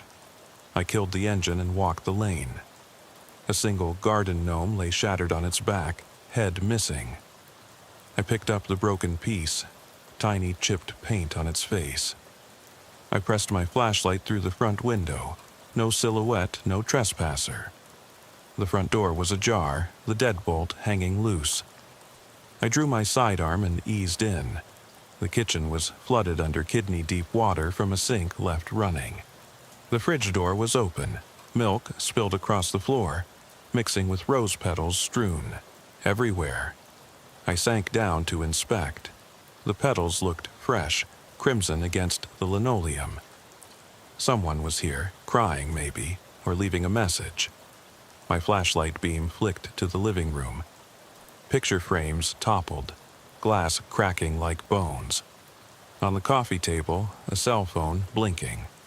Caller ID, unknown. I snatched it, thumb trembling, and the screen showed a single text. Don't leave him behind. No date, no time. I cursed under my breath, pocketed the phone, and radioed dispatch. Candler residence secured. Finding signs of forced entry, water running everywhere, rose petals, and a phone message. Need crime scene unit. Silence. I pressed again. Dispatch, you there? Static. A sudden movement on the stairs had me raising the flashlight. 2 wet footprints led from the hallway into the upstairs darkness. I felt sweat mixed with rain still clinging to my hair, only I wasn't outside. I cleared my throat. Go upstairs. Police. I climbed, Wiper's memory echoing behind my eyes. Each step creaked under waterlogged boards. At the top, a narrow hallway stretched into shadows. Another flash of movement nudged me forward. A door at the end cracked open. Dim light spilled out. I raised my weapon, took a breath, and nudged the door. Inside was a nursery. Crib empty, mobile spinning lazily despite no breeze. A pack and play in the corner, sheets tumbled. On the wall, scrawled in what looked like lipstick, "He's waiting." My heart pounded so hard I thought dispatch might hear it crackle through the speaker. I fumbled for the radio mic. Unit 5, nursery at Candler. Message written, need immediate assistance. My finger froze on the button. Silence. No answer. I glanced at the crib. It rocked slightly, wood creaking. I eased forward. No breeze, no fan on. Crib stopped. In the corner, the pack-and-play tilted, gears unlatching with a click. Inside lay a single sneaker. Tiny, toddler-sized. Clean, white, untouched by water. I felt bile rise in my throat. That shoe belonged to the missing child from last month. 13 months old, never found. The Crawfords never got a body. I snapped a photo with the confiscated cell phone. No flash, just the screen's glow. Then I heard it, the creak of the hallway door behind me. I spun, gun up, footsteps on soaked wood. Slow, deliberate. Someone coming down the hall. My lungs rigid. I whispered, "Police, show yourself." The footsteps stopped. Silence stretched, heavy. Then a voice, quiet and tremulous. "You found him." Not a man, not a woman. Too soft for an adult. I hedged toward the hallway, light illuminating dripping wallpaper. At the end, a child, soaked through, hair dark and matted, eyes too old and tired for any kid. He wore a denim jacket with frayed cuffs and that tiny sneaker on one foot. The other foot was bare, toes white. He held out a damp teddy bear, its fur darkened with water and something sticky. I kept my distance, voice low. "You left me." Rain pummeled the window behind him, wind rattling the panes. I swallowed, mouth dry. My radio crackled at last. "Unit 5, back up here. Entry breach, north wing. Proceed with caution." Relief jolted through me but was gone in a breath. I looked back at the boy, his eyes unblinking. Then he faded into the darkness of the hall, footsteps echoing away. I dashed after him, past the nursery, down the stairs that groaned under me. But when I reached the bottom, the hallway was empty. The front door swung in the wind, water lapping at the threshold. I stood there, rain through the broken panes, puddles spreading across the floor. That boy's voice rang in my ears. "You left me." I forced myself outside, back up at my side, and slammed the door shut. Dispatch finally patched through to me as I turned the lock. "Unit 5, status?" My voice shook. Found footprints, found messages, and I saw a child in there. Disappeared before I could reach him. Static. Remain on scene. I climbed into my cruiser, seat wet, coat plastered. I dialed the Crawfords' number on the confiscated phone. Went straight to voicemail. Then I thought of the umbrella on Pine Hollow Road and the pickup on Dead Oak Creek Bridge. And suddenly, every call, every footprint, every echo of that solitary sneaker was connected by the same storm. The wipers resumed their relentless chant. I flicked the mic. "Unit 5 to dispatch. Tonight, I'm not going home. Not yet."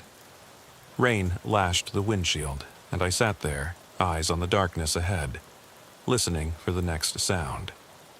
It could be water dripping, a creak in the house, or a child's whisper, "You left me." And I knew the rain would never stop until I answered that voice.